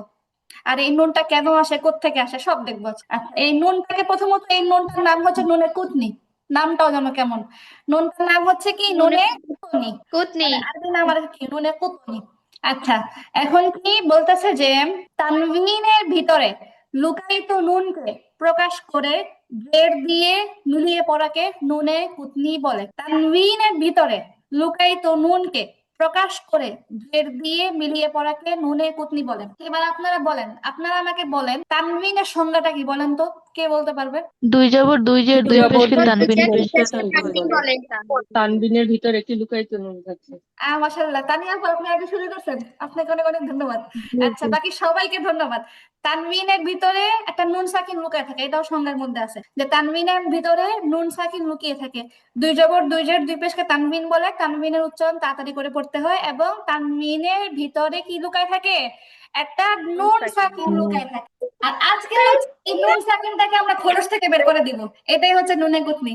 ঠিক আছে, তানবিনের মধ্যে যে নুনটা লুকায় থাকে, যে উচ্চারণ আমরা করি বান বিন বুন তান তিন তুন, মানে যেই হরফ দিয়ে আমরা তানবিনের উচ্চারণ করতে যাই একটা নুনের উচ্চারণ করতেই হয়, ঠিক কিনা বলেন? আর এই যে নুনটা জি। শুধু লুকায় লুকায় থাকে তানবিনের মধ্যে, এই নুনটারে যদি খোলস থেকে বের করি এটাই হচ্ছে নুনে কুতনি। ওই নুনটারে বের করে আপনি কি হয়ে যায়? নুনে কুতনি হয়ে যায়। আর যেহেতু এটা একটা লুকানো নুন, এজন্য ছোট্ট আকারে প্রকাশ করে, বেশি বড় করে প্রকাশ করে না, লুকানো জিনিস তো এই জন্য। আচ্ছা, তো এটাই হচ্ছে এখানে মূল বিষয়টা, যে তানবিনের মধ্যে যে নুনটা লুকায় থাকে ওটা আপনি যখন বের করে ফেলেন, টেনে যখন বের করে ফেলেন, তখন তানবিনটা তানবিন থাকে না। ঠিক আছে, তানবিনের মধ্যে যে নুনটা ছিল, এই নুনটা আপনি যখন বের করে ফেলেন তখন আর তানবিনের উচ্চারণটা কি থাকে না? বহাল থাকে না, নুনটারে বের করে ফেললেন। এখন নুনটা বের করার কি দরকার ভাই, এটা এখানে আমরা দেখবো কেন দরকার। প্রথমত হচ্ছে নুনে কুতনির পরিচয়টা তো বুঝলাম, যেটা হচ্ছে তানবিনের মধ্যে ছিল, এটা যদি প্রকাশ করে পড়ি তাহলে হচ্ছে এটা নুনে কুতনি হয়ে যায়। এখন নরমালি হচ্ছে নুনে কুতনিটা ব্যবহার করার কারণ কি, এটা এখানে লেখা হয় নাই। এটা হচ্ছে ছোট্ট একটা বুঝার জিনিস, এটা পড়ার মধ্যে না, এজন্য দরকার হয় না, লেখা হয় নাই। বুঝার জিনিস হচ্ছে এরকম, যেমন যেমন হচ্ছে আপনারা এই উদাহরণের মধ্যে দেখেন, যেমন হচ্ছে শব্দটা কি লিখছে, শব্দটা হচ্ছে লুমা জাতিন। শব্দটা কি? লুমা জাতি। লোমা, সবাই বলবে, হ্যাঁ, শব্দটা হচ্ছে লোমা জাতি। লোমা জাতি, তানভিন আসছে। এবার নুনটা মনে মনে রাখেন। তারপরের শব্দ দেখেন, তারপরের শব্দ কি আসছে? একটা শুরুতেই তাসদিদ আসছে। শুরুতেই কি আসছে? তাজদিদ। এবার আপনারা একটু বুঝে শুনে আমাকে বলেন, এই তানভিন আর তাসদিদ দুটারে একসাথে পড়েন দেখি কেমনে হয়, সম্ভব কিনা, বা উচ্চারণ কেমন হয় বলেন তো। এই নুনটা বাদ দেন, এই নরমালি তানভিন আর হচ্ছে এই তাসদিদ, এই দুটারে দেখে একসাথে কেউ বলতে পারে কিনা?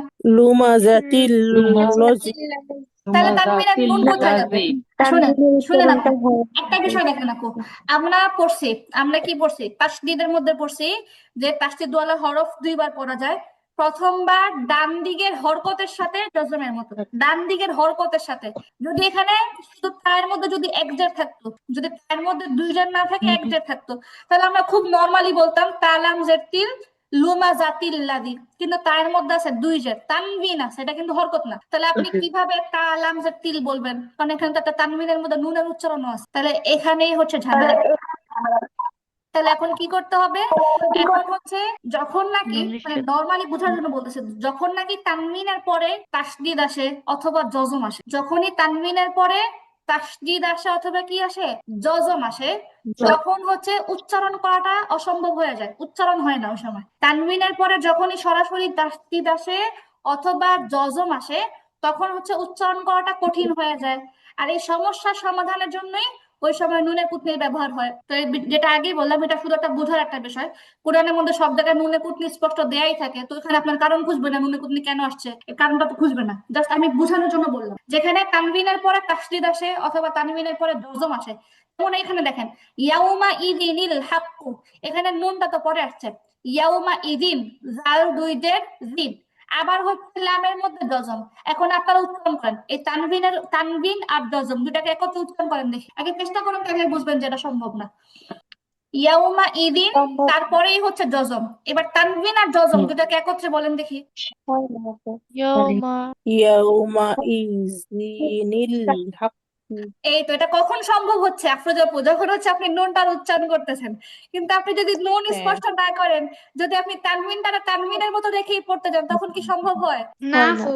এই তো এটাই হচ্ছে মুখ্য বিষয় এখানে, যে তানবিনের পরে যখন তাসদিদ আসে অথবা জজম আসে, তখন তানবিনের উচ্চারণটা বহাল রেখে এটা উচ্চারণ করা যায় না, দুটাকে কানেকশন করা যায় না। তাই কানেকশন করার সুবিধার জন্য কি করা হয়, ওই সময় তানবিনটারে ভেঙে তানবিনের মধ্যে যে নুনটা আছে ওই নুনটাকে প্রকাশ করতে হয়, আর নুনটারে জের দিয়ে পরেরটার সাথে মিলায় পড়তে হয়, তখন হচ্ছে ইজিলি উচ্চারণ করা যায়। যেমন লুমাজাতি নিল্লাযী আদে নিল্লাতি ইয়াউমা ইযিনিল হাক্কু, এরকম আর কি। আর যখন হচ্ছে আপনার তানবিনের নুনটা যখন বের করবেন, তখন তানবিনের মধ্যে আর দুই জের দুই জবরের গুলার উচ্চারণ হবে না, তখন এটা হরকতের মতো হয়ে যাবে। তার মানে হচ্ছে আমরা যে এই যে তানবিন মানে দুই জের ওখান থেকে একটা নুনকে ধার দিয়ে দিব, তাই তো? মানে হচ্ছে হ্যাঁ, এটা যেমন ব্রুইজের তানবিন, তানবিনের মধ্যে যে নুনটা আছে ওই নুনটারে বের করে ফেলবো, সহজ কথা। ওই নুনটারে সামনে নিয়ে আসবো, আর ওই নুনটারে যখন সামনে নিয়ে আসবো, তখন তার তানবিনের নিজস্ব কোনো উচ্চারণ আর বাকি থাকে না। তানবিন যে একটা জিনিস, এই তানবিন মানে যে নুনের একটা উচ্চারণ, নুনটারে তো বের করে নিয়ে আসছি, তখন তো এর মধ্যে আর কোনো নুন থাকে না। তার এটা মানে হচ্ছে আপু তাহলে তাহলে আপু একটা উচ্চারণটা জের এরকম হবে হবে, উচ্চারণ ইজি। লুমাজা লুমাজাতিনিল্লাযী। হেই মাশাআল্লাহ মাশাআল্লাহ মাশাআল্লাহ। হ্যাঁ আপু, পারফেক্ট পারফেক্ট। নুরমা আপু কি বলতেছেন, আপুটা বুঝে নাই। না আপু, এটা হলে যে ইয়াউমা ইজি নীল হক, মানে এটা হ্যাঁ হলে একটা মাশাআল্লাহ। জের হবে, হ্যাঁ আপু, একটা এটাই জের বলছি। হবে। হ্যাঁ, আর এই যে আমাদের সংজ্ঞার মধ্যে আমরা বলছি নুনটারে প্রকাশ করবো, প্রকাশ করে কি করব, জেড দিয়ে মিলাই পড়বো। নুনটাকে কি দিয়ে মিলাই পড়বো, ও, জেড দিয়ে মিলাই পড়বো। জি জি। অন্য কোনো হরকত কিন্তু আমরা দিব না, আমরা জবর পেশ কিছু দিব না, আমরা জেড দিব।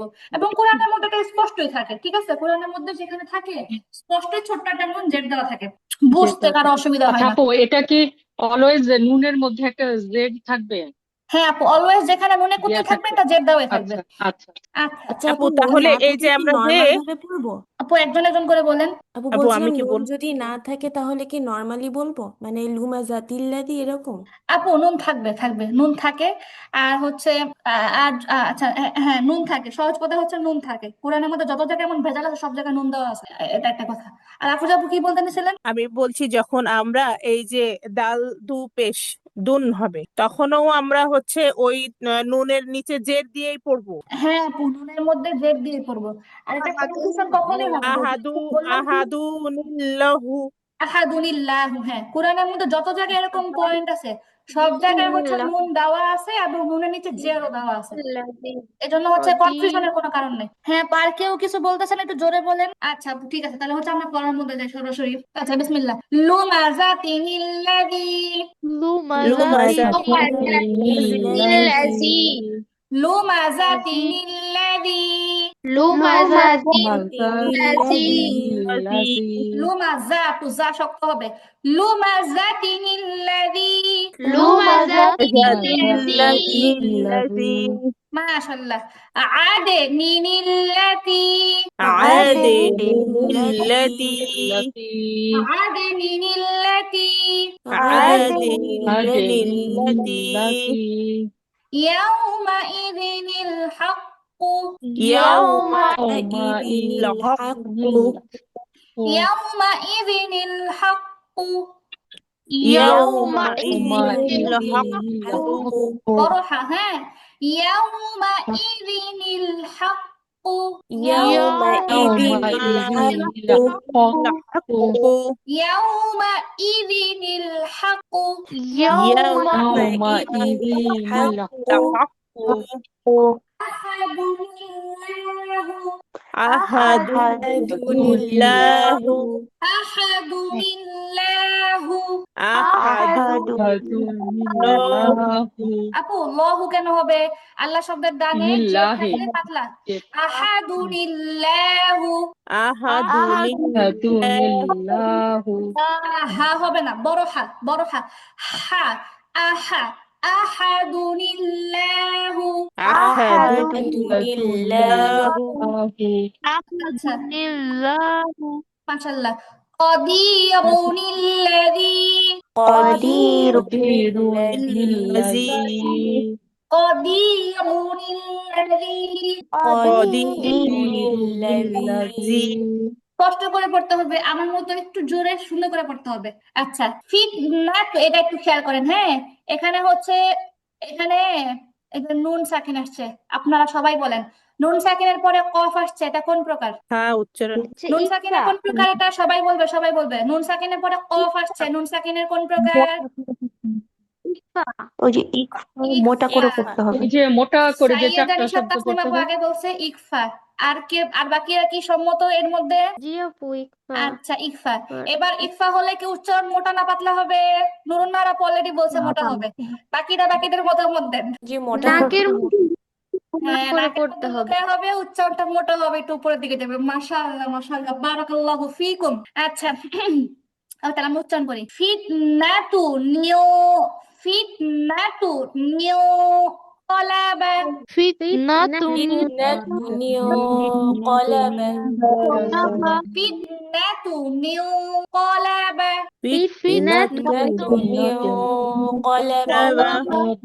কলাবা, কলাবা, ফিতনাতু নিউ কলাবা, ফিতনাতু নিউ কলাবা, ফিতনাতুনিও কলাবা। ফিতনাতু নিউ কলাবা। ফিতনাতুনিও কলাবা। আচ্ছা, এবার নুহু নিবে নাহু, নুহু নিবে নাহু, এখানে যদি ওয়াকফ করে পড়ি তাহলে একটু হাঁটা সাকিন হয়ে যাবে। আচ্ছা, আমি ওয়াকফ করে বলি তাহলে। নুহু নিবে না, নুহু নিবে না। হ্যাঁ, ওয়াকফ নিবে করে না। বললে সাকিন হয়ে যাবে। নুহু নিবে না, নুহু নিবে না। নুহু নিবে না, নুহু নিবে না। নুহু নিবে না। আচ্ছা, তারপরে মুহাম্মাদান, এখানে অবশ্য দালের উপর দুই জবর ছিল, দুই জবরটা উঠে নাই। এমনি তো আমাদের সমস্যা নাই, আমরা আমাদের মতো পড়লে চলবে। মুহাম্মাদানিল ওয়াসিলা, এটা হচ্ছে কোরআনের কোনো আয়াত না, এটা হচ্ছে আজানের একটা দোয়া। আপনারা সবাই যাদের বাসায় বিশেষ করে টেলিভিশন আছে, এরা হচ্ছে দেখবেন রমজানে সবসময় এই যে মাগরিবের আজানের সময় এই দোয়াটা সবসময় বলে। মানে ছোটবেলায় আমার তখন থেকে শিখা হয়েছিল, ছোটবেলায় বাসায় টেলিভিশন ছিল, তো ওই সময় হচ্ছে সবসময় দেখতাম যে মাগরিবের সময় মানে এটা ছোটবেলার গল্প, অবশ্যই বড় হওয়ার পরে থাকবে না টেলিভিশন। তো ছোটবেলায় দেখতাম যে সবসময় মাগরিবের আজানের পরে যে দোয়াটা বলতো, তখন হচ্ছে একদম তখন মুখে মুখে আমার মুখস্থ হয়ে গেছিল ওই সময়, একদম কানে বাজে। আতি মুহাম্মাদানিল ওয়াসিলাতা ওয়াল ফাদিলা ওয়াবআসহু মাকামান মাহমুদান আল্লাযী ওয়া'আদতাহ ইন্নাকা লা তুখলিফুল মিয়াদ। আচ্ছা, তো যাই হোক, এটা হচ্ছে আজানের দোয়ার মধ্যে আছে, হ্যাঁ। মুহাম্মাদানিল ওয়াসিলাতা, মুহাম্মাদানিল ওয়াসিলাতা। আচ্ছা, যেহেতু আজানের দোয়ার কথা আসছে, এই প্রসঙ্গে একটা কথা বলি আপনাদেরকে।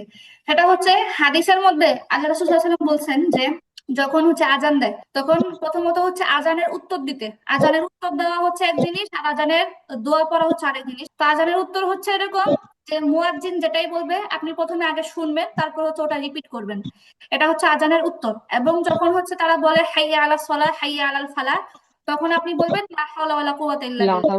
এগুলো হচ্ছে আজানের উত্তর। তো আজানের উত্তর দেওয়া শেষ হলে তারপর হচ্ছে আজানের দোয়া পড়া। আজানের দোয়া কি, যেটা মাত্র বললাম, আল্লাহুম্মা রাব্বা হাযিহিদ দাওয়াতিত তাম্মা ওয়াস সালাতিল কাইমা আতি মুহাম্মাদানিল ওয়াসিলাতা ওয়াল ফাদিলা ওয়াবআসহু মাকামান মাহমুদান আল্লাযী ওয়া'আদতা ইন্নাকা লা তুখলিফুল মিয়াদ।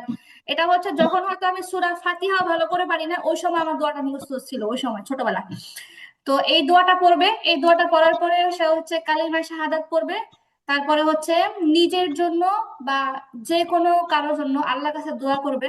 আল্লাহ রাসূল কথাটা এইভাবে বলছে, আল্লাহ রাসূল বলছে এরপরে হচ্ছে তুমি আল্লাহর কাছে চাও, তোমাকে দেয়া হবে। একদম আল্লাহ রাসূল সরাসরি কথাটা বলছে, আল্লাহ রাসূল বলছে এরপরে তুমি চাও, তোমাকে দেয়া হবে। এর মানে আমরা বুঝতেছি আল্লাহ রাসূল এই কথাটা বলছে, আর আল্লাহ রাসূলের কথা তো আল্লাহ কখনোই মিথ্যা হতে দিবেন না, আর বিফলও তো যাইতে দিবেন না। তো আমরা এই বিষয়টা মার্ক করতে পারি। অনেক সময় থাকে না আমাদের মাথার মধ্যে কোনো একটা বিশেষ প্রয়োজন ঘুরতে থাকে, তো আমরা হচ্ছে আজানের পরে সময়টাকে গুরুত্ব দিতে পারি। আর এটা আমি আমার জীবনে অনেক ফল দেখছি। আর এটা হচ্ছে বলতে সহজ, হ্যাঁ আজানের পরে, আজান তো প্রতিদিন 5 বেলা দেয়, আজানের পরে দোয়া করবো তাই কি হবে, এটা কি আবার কঠিন কাজ? এটা কোনো কঠিন কাজ না, কিন্তু আল্লাহ এটা একটা মানে এটা হচ্ছে তাওফিক পাওয়াটা অনেক কঠিন একটা বিষয়। এটা যতটা সহজ কিন্তু ঠিকই আমাদের ওই সময় মনে থাকে না, শয়তান হচ্ছে আমাদেরকে ভুলায় দেয় বা হচ্ছে গাফেল করে রাখে। বিষয়টা যদিও অনেক সহজ কিন্তু খুব কম বান্দারই এরকম তৌফিক হয় যে সে হচ্ছে আজানটা মনোযোগ দিয়ে শুনে আজানের উত্তর দেয়, পরে হচ্ছে দোয়া করে কিছু একটা আল্লাহর কাছে চায়। এটা কিন্তু তৌফিক পাওয়াটা খুব একটা জটিল বিষয়। আর আমি নিজেও অনেকবার ট্রাই করে দেখছি, আমি সবসময় তৌফিক পাই না। কিন্তু হচ্ছে যখন আমি তৌফিক পাই আর যে বিষয় নিয়ে আল্লাহর কাছে দোয়া করি, আল্লাহ এটা আমার অবশ্যই দেয়। তো এটা এই জন্য হচ্ছে আপনাদেরকে বললাম, আপনারা ট্রাই করে দেখবেন, ইনশাল্লাহ আল্লাহ আপনাদেরকেও দিবে। আচ্ছা, যাই হোক, বিসমিল্লাহ। জাজাকাল্লাহ খাইরান আপু, শুকরান। ভালো জি লাগছে। আপু। আপু হ্যাঁ আপু। আপু দোয়াটা কি পড়ে দোয়া করতে হবে না দোয়াটা ছাড়াও দোয়া করা যাবে? আপু দোয়াটা অনেক প্রসিদ্ধ, বুঝছেন, আপনি একটু সার্চ দিয়ে দেখেন, দোয়াটা মুখস্থ হয়ে যাবে। আর দোয়াটা পড়া শর্ত না, এমনিতে আল্লাহ রাসূল তো বলছে, আল্লাহ রাসূলের হাদিসটা অবশ্য এরকম ছিল যে তুমি আজানের উত্তর দিবা, তারপরে দোয়াটা করবা, এরপরে বলছে ইসআল কি জানি ফাতুয়াত, শব্দটা হচ্ছে এরকম যে এরপরে তুমি আল্লাহর কাছে চাও, আল্লাহ তোমাকে দিবে, তোমাকে দেয়া হবে। এভাবে বলছে তুমি চাও তোমাকে দেয়া হবে। তো আহ, প্রথমত আপনি দোয়াটা মুখস্থ করতে করতে ওই এমনিতে এটা ভাববেন না আমার তো এখনো দোয়াই মুখস্থ হয়নি, আমি আল্লাহর কাছে কি বা চাইবো, এটা কখনো ভাববেন না। আপনি অন্তত আজানের পরে অবশ্যই দোয়া করবেন যতদিন আপনার দোয়াটা মুখস্থ না হয়ে যায়। আর যখন দোয়া মুখস্থ হয়ে যাবে তখন দোয়া সহ দোয়া করবেন, তো এটা ডাবল হবে আর কি।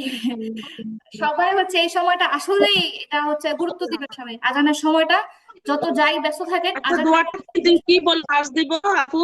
কি লিখে কি লিখে দিয়ে সার্চ দিবেন সার্চ হচ্ছে দিব? আজানের দোয়া লিখলেই হবে আপু, আসবে। আচ্ছা আচ্ছা। এই আর কি, এই সময়টা আসলে অনেক গুরুত্বপূর্ণ, অনেক অনেক অনেক গুরুত্বপূর্ণ। আজান মনোযোগ দিয়ে শোনা, আজানের পরে দোয়া করা, এটা খুব কম ভাগ্যবানের কপালেই জুটে, এটা খুব কম ভাগ্যবানের কপালেই জুটে, আমি আবারও বললাম। এবং যাদের কপালে জুটে আজানের পরে দোয়া করে, তারা আসলে ভাগ্যবান। আচ্ছা, বিসমিল্লাহ। ইয়াউমা ইযিনিল মুস্তাকাররু। ইয়াউমাইযিন মুস্তাকাররু ইয়াউমা ইযিনিল মুস্তাকাররু। মুস্তাকাররু ইয়াউমাইযিনিল মুস্তাকাররু। আচ্ছা, তারপরে নুফুরান ইস্তিকবারন। নুফুরান ইস্তিকবারন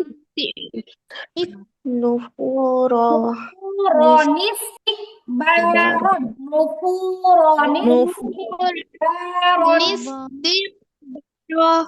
নুফুরান ইস্তিকবারন নুফুরান ইস্তিকবারন।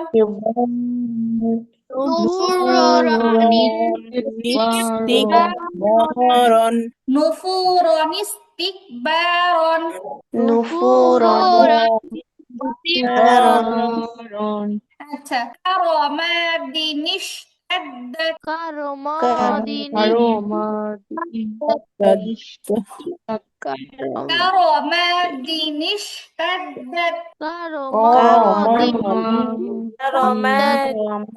ইশতাদ্দাত। কারমাদিন কারামাদিন ইশতাদ্দাত। আচ্ছা, জাযাআনিল হুসনা। জাযা হবে না, জাযাআনিল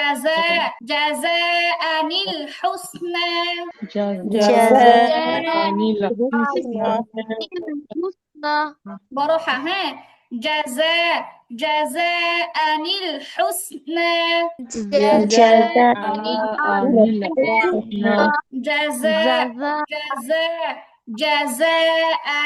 হুসনা। জাযাআনিল হুসনা।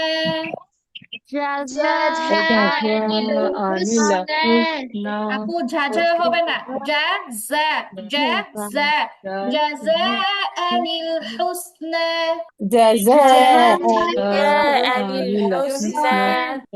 আচ্ছা, ঠিক আছে, আমাদের এতটুকুই থাকবে। তবে ছোট্ট একটা কথা এখানে আছে, এই পড়ার মধ্যে কানেক্টেড, এটা একটু বলি। এটা হচ্ছে কি, নুনে কুতনির আগে যদি আলিফ থাকে, খেয়াল করি, নুনে কুতনির আগে যদি আলিফ থাকে, নুনে কুতনি আগে যদি একটা আলিফ থাকে, তাহলে এখানে ছোট্ট একটা কথা আছে, সেটা হচ্ছে নুনে কুতনির আগে যদি আলিফ থাকে তাহলে এখানে যদি আমরা ওয়াকফ করি, ওই শব্দটার মধ্যে যদি আমরা ওয়াকফ করি, তাহলে মাদ্দে এওয়াজ হিসাবে একালিফ টান হবে। যদি আমরা ওয়াকফ করি তাহলে মাদ্দে এওয়াজ হিসাবে একালিফ টান হবে। কি বলছে? নুনে কুতনির আগে যদি আলিফ থাকে, তাহলে যদি ওয়াকফ করি তাহলে মাদ্দে এওয়াজ হিসাবে একালিফ টান হবে। যেমন আমরা দেখি খয়রনিল ওয়াসিয়াতু, এখানে নুনে কুতনির আগে একটা আলিফ আছে না? জি আপু। সবাই একটু খেয়াল করি, ছোট্ট জি একটা আপু। পয়েন্ট। নুনে কুতনির আগে একটা কি আছে? আলিফ আছে। আলিফ। এখন আপনি যদি এই শব্দটার মধ্যে ওয়াকফ করেন, এটা খয়রন, এই শব্দটা যদি ওয়াকফ করেন, তাহলে তো এটা নরমালি বোঝাই যায় দুই জবরের পরে ওয়াকফ করলে এক জবর বাদ দিয়ে কি হবে? এক আলিফ টেনে পড়তে হবে। করতে হবে। তাহলে এটাই বলছে, নুনে কুতনির আগে যদি আলিফ থাকে, আলিফটা কখন থাকে? নরমালি হচ্ছে দুই জবরের পরেই থাকে। মানে নুনে কুতনিটা দুই জবর তানবিন থেকে বের করা হয়েছে নুনে কুতনি। তো এটা বলতেছে নুনে কুতনির আগে যদি আলিফ থাকে, তাহলে সেখানে ওয়াকফ করলে মাদ্দে এওয়াজ হিসাবে এক আলিফ টেনে পড়তে হবে। খয়রন থেকে খয়র হবে ওয়াকফ করলে। তারপরে কওমান, এখানেও দুই জবর তানবিন, তারপরে একটা আলিফ, তারপরে নুন। নুনে কুতনির আগে আলিফ আসছে, তাহলে এখানে ওয়াকফ করলে কি হবে? মাদ্দে এওয়াজ হিসাবে এক আলিফ টান হবে। ওয়াকফ করলে কি হবে? মাদ্দে এওয়াজ হিসাবে কি হবে? এক আলিফ টান হবে। এমনই ভাবে শিবান, হ্যাঁ, এখানে দেখেন শিবান, এখানেও দুই জবর তানবিন, হ্যাঁ, একটা আলিফ আছে, আলিফের পরে নুন আছে, নুনে কুতনির আগে আলিফ আছে। তাহলে এখানেও আমরা যদি ওয়াকফ করি তাহলে কি হবে? এক আলিফ টেনে পড়তে হবে মাদ্দে এওয়াজ হিসাবে। শিবান থেকে শিবা, শিবান থেকে কি হবে? শিবা। এতটুকু কথা কি আপনারা বুঝতে পারছেন? এটা হচ্ছে সহজ একটা জিনিস। হ্যাঁ, নরমালি তো হচ্ছে আমরা মাদ্দে এওয়াজের সংজ্ঞা পারি, তো এখন বলতেছে এটাই এখানে আরো স্পষ্ট করে বলতেছে যে নুনে কুতনির আগে যদি আলিফ থাকে, মানে হচ্ছে নুনে কুতনিটা দুই জবর তানবিন থেকে আসছে। তো আমরা তো জানি যে এখানে যদি আমরা ওয়াকফ করি, দুই জবর তানবিনের পরে ওয়াকফ করলে এক জবর বাদ দিয়ে এক আলিফ টেনে পড়তে হয়। তখন কি হবে? খয়র, কওমা, শিবা। তারপর উপর থেকে আপনাদের দিয়ে একটা উদাহরণ দিই। যেমন এখানে দেখেন নুফুরন ইস্তিকবারন, এখানে নুফুরন, নুনে কুতনির আগে কি আসছে? আলিফ আসছে না? জি জি আপু। নুনে কুতনির আগে আলিফ আসছে।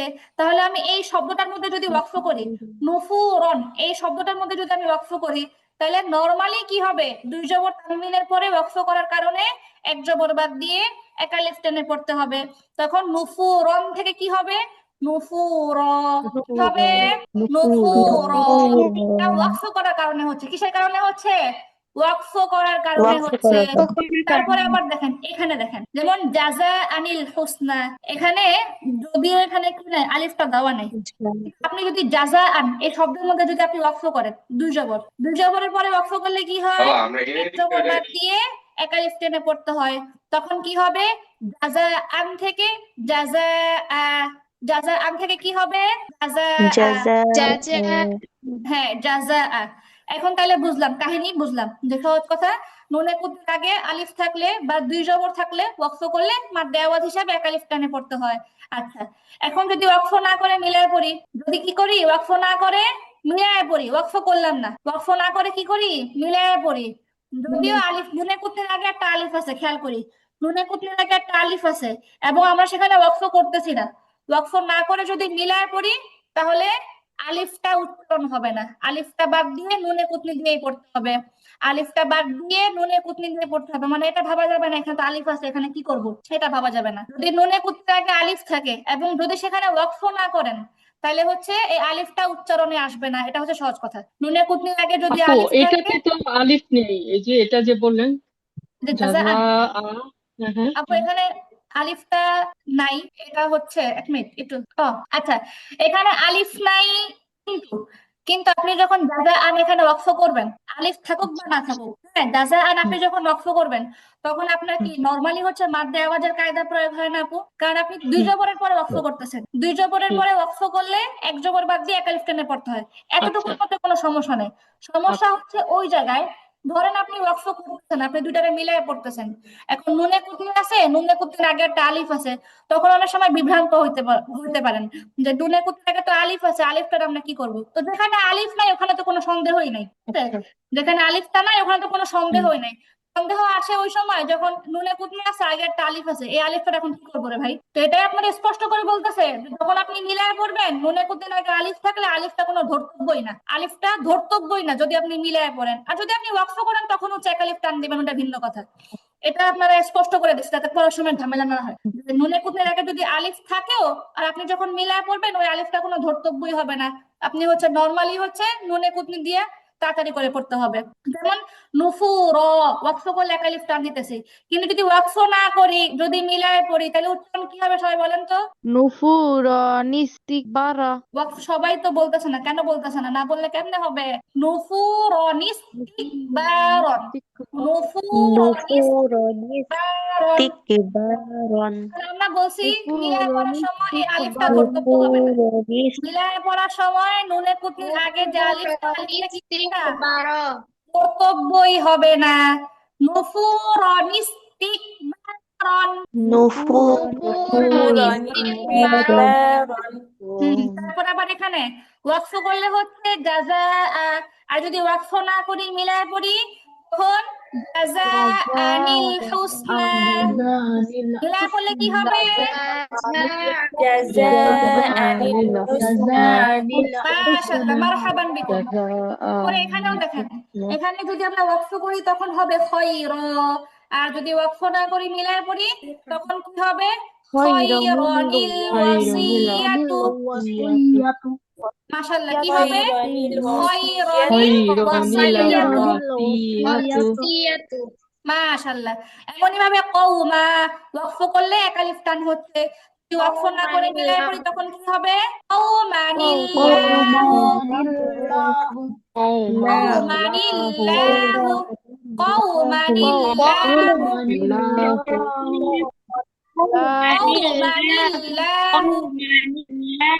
কওমানিল্লাহু। মাশাআল্লাহ।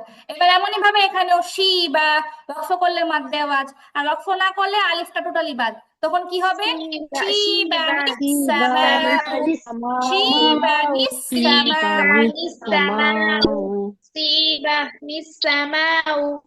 মাশাআল্লাহ, জাযাকুমুল্লাহ খাইর, জাযাকুমুল্লাহ খাইর। আজকের পড়াটা এতটুকুই থাকবে। পড়াটা অবশ্যই আপনারা, কালকে ক্লাস নাই, নিজের একবার দেখবেন যেন এটা ভালো মতো জেহেনে বসে, নিজের একবার দেখবেন। আর হচ্ছে পাশাপাশি যাদের পিছনে পড়া ছুটে গেছে আস্তে আস্তে ওগুলো ক্লিয়ার করার চেষ্টা করেন যেন পরীক্ষা দেওয়াটা সহজ হয়। আচ্ছা, ঠিক আছে আপু, দ্বিতীয় আপু ব্যাচের পরীক্ষা আপুদের কবে? ছুটি। হ্যাঁ আপু। আপু পরীক্ষা কবে? আপু ইনশাল্লাহ রমজানের এক সপ্তাহ আগে। আচ্ছা, তারপরে হচ্ছে এখানে আপু দ্বিতীয় ব্যাচের, হ্যাঁ আপু পরীক্ষাটা কিভাবে নিবেন? পরীক্ষাটা আপু যে এমসিকিউ আকারে, আপনার প্রশ্ন থাকবে অনেকগুলো, শুধু নির্ণয় করতে হবে। আচ্ছা আপু, ঠিক আছে। কি বলে, আচ্ছা দ্বিতীয় ব্যাচের আপু যারা আছেন তারা চলে যান, আপু আপনাদের ছুটি, এজন্য আপনারা চলে যান। তারপরে হচ্ছে এখানে কিছু নতুন আপু আছে, তাদের সাথে আমার কথা বলতে হবে, বাকিরা চলে যান আপু, বাকিদের ছুটি। তারপরে সুমাইয়া আহমদ আপু কেমন আছেন? আসসালামু আলাইকুম আপু। ওয়ালাইকুম সালাম, কেমন আছেন? আলহামদুলিল্লাহ ভালো। আলহামদুলিল্লাহ ভালো আপু, আপনি কেমন আছেন? আলহামদুলিল্লাহ। আচ্ছা, আমি তো মনে করছিলাম আমি একাই আসছি, না হ্যাঁ সুমাইয়া আপু। আহমেদ আপু আসছে। কিন্তু আমি মনে করছিলাম আমি একাই আসছি, না সুমাইয়া আহমেদ আপু আসছে। হ্যাঁ, আমিও ভাবছিলাম বর্তমানে একা আসছি, পরে দেখি আপনিও আছেন। আচ্ছা আচ্ছা আপু, তাহলে আপু আপনাদেরও ছুটি। আপনারা শুধু থেকে কি করবেন? নতুন আপুদের একটু পড়া শুনতে হবে। আপনাদেরও ছুটি আপু, তানিয়া আপু, সুবাই আপু ছুটি। আচ্ছা আপু। সমস্যা নাই আপু, আমার নতুন আপুদের পড়াও শুনবো, ভালো লাগে। একটা আপু মাত্র বললো না অনেক আচ্ছা আপু, ঠিক আছে। সুন্দর হয়েছে। তারপরে হচ্ছে এখানে যে সামিয়া আপু যিনি আছেন, আপু আপনি আমার শুনতে পাচ্ছেন? জি আপু, শুনতে পারছি। হ্যাঁ আপু, আপনার পড়া শুনছিলাম, পরে আমি কথা বলতে দিয়েছিলাম, আপনার কথা শুনতে পাইনি। আচ্ছা, তো হচ্ছে আপু আপনার আরবি সম্পর্কে কেমন কি ধারণা, আপনি যদি একটু গুছায় বলতেন আমাকে। আপু মোটামুটি আছে আলহামদুলিল্লাহ। তবে আমার মানে এখানে বলতেছে যে সূরাগুলো শুদ্ধ বা পাবে, কিন্তু আমার কোরআন সেভাবে শুদ্ধ না। এটা তো আপনি শুনলেন কিছুটা। আচ্ছা, তা এখন হচ্ছে আর যে বললেন টুকটাক যেটা ধারণা, এটা আপু কিভাবে হয়েছে? আপনি কারো কাছে শিখছেন? জি আপু, আমাদের একজন মানে শিক্ষক ছিল, আর মানে যেটাকে হুজুর স্যার বলে আর কি, তিনি মানে স্কুলে চাকরি করতেন আর কি, তখন কিছু কিছু বলতেন, এবার কিছু কিছু জানি আর কি। আচ্ছা আপু, তো এখন আপনার পড়া তো আমি শুনছি মোটামুটি আহ, টুকটাক আছে, ঠিক আছে, তবে উচ্চারণে একটু ঝামেলা আছে। তারপর আমাদের কোর্সটা তো হচ্ছে দুই রকম, একটা হচ্ছে সরাসরি নাজেরা কোর্স, এটা হচ্ছে তাদের জন্য যারা হচ্ছে ধরেন কায়দা, সহজ কথা কায়দার পড়াগুলো যারা হচ্ছে পরিপূর্ণভাবে আয়ত্ত করতে পারছে, টুকটাক নিয়ম কানুন বেসিক যে এগুলো যারা আয়ত্ত করে নিছে এরা হচ্ছে নাজেরা বেঁচে যাবে, যাদের উচ্চারণ শুদ্ধ, হ্যাঁ নিয়ম কানুন বোঝে, এই হচ্ছে আপু তাদের জন্য নাজেরা কোর্স। আর আরেকটা হচ্ছে যেটা হচ্ছে একদম জিরো থেকে, যেটা বর্তমানে আপনি যে ক্লাসে ছিলেন ওইটা হচ্ছে প্রায় লাস্টের দিকে ক্লাস, এটা হচ্ছে একদম আপু আলিফ বা থেকে শুরু করে একদম শেষ যখন করবে তখন হচ্ছে আপনাদের ওই যে বেসিক যে নিয়ম কানুন গুলো আছে ওগুলো সবকিছু আয়ত্ত হয়ে যাবে, পড়াটা শুদ্ধ হয়ে যাবে এবং কোরআন পড়া শিখে যাবেন ততদিনে। আর টায়ার দেখলে শুদ্ধ করে এটা বলতে পারা,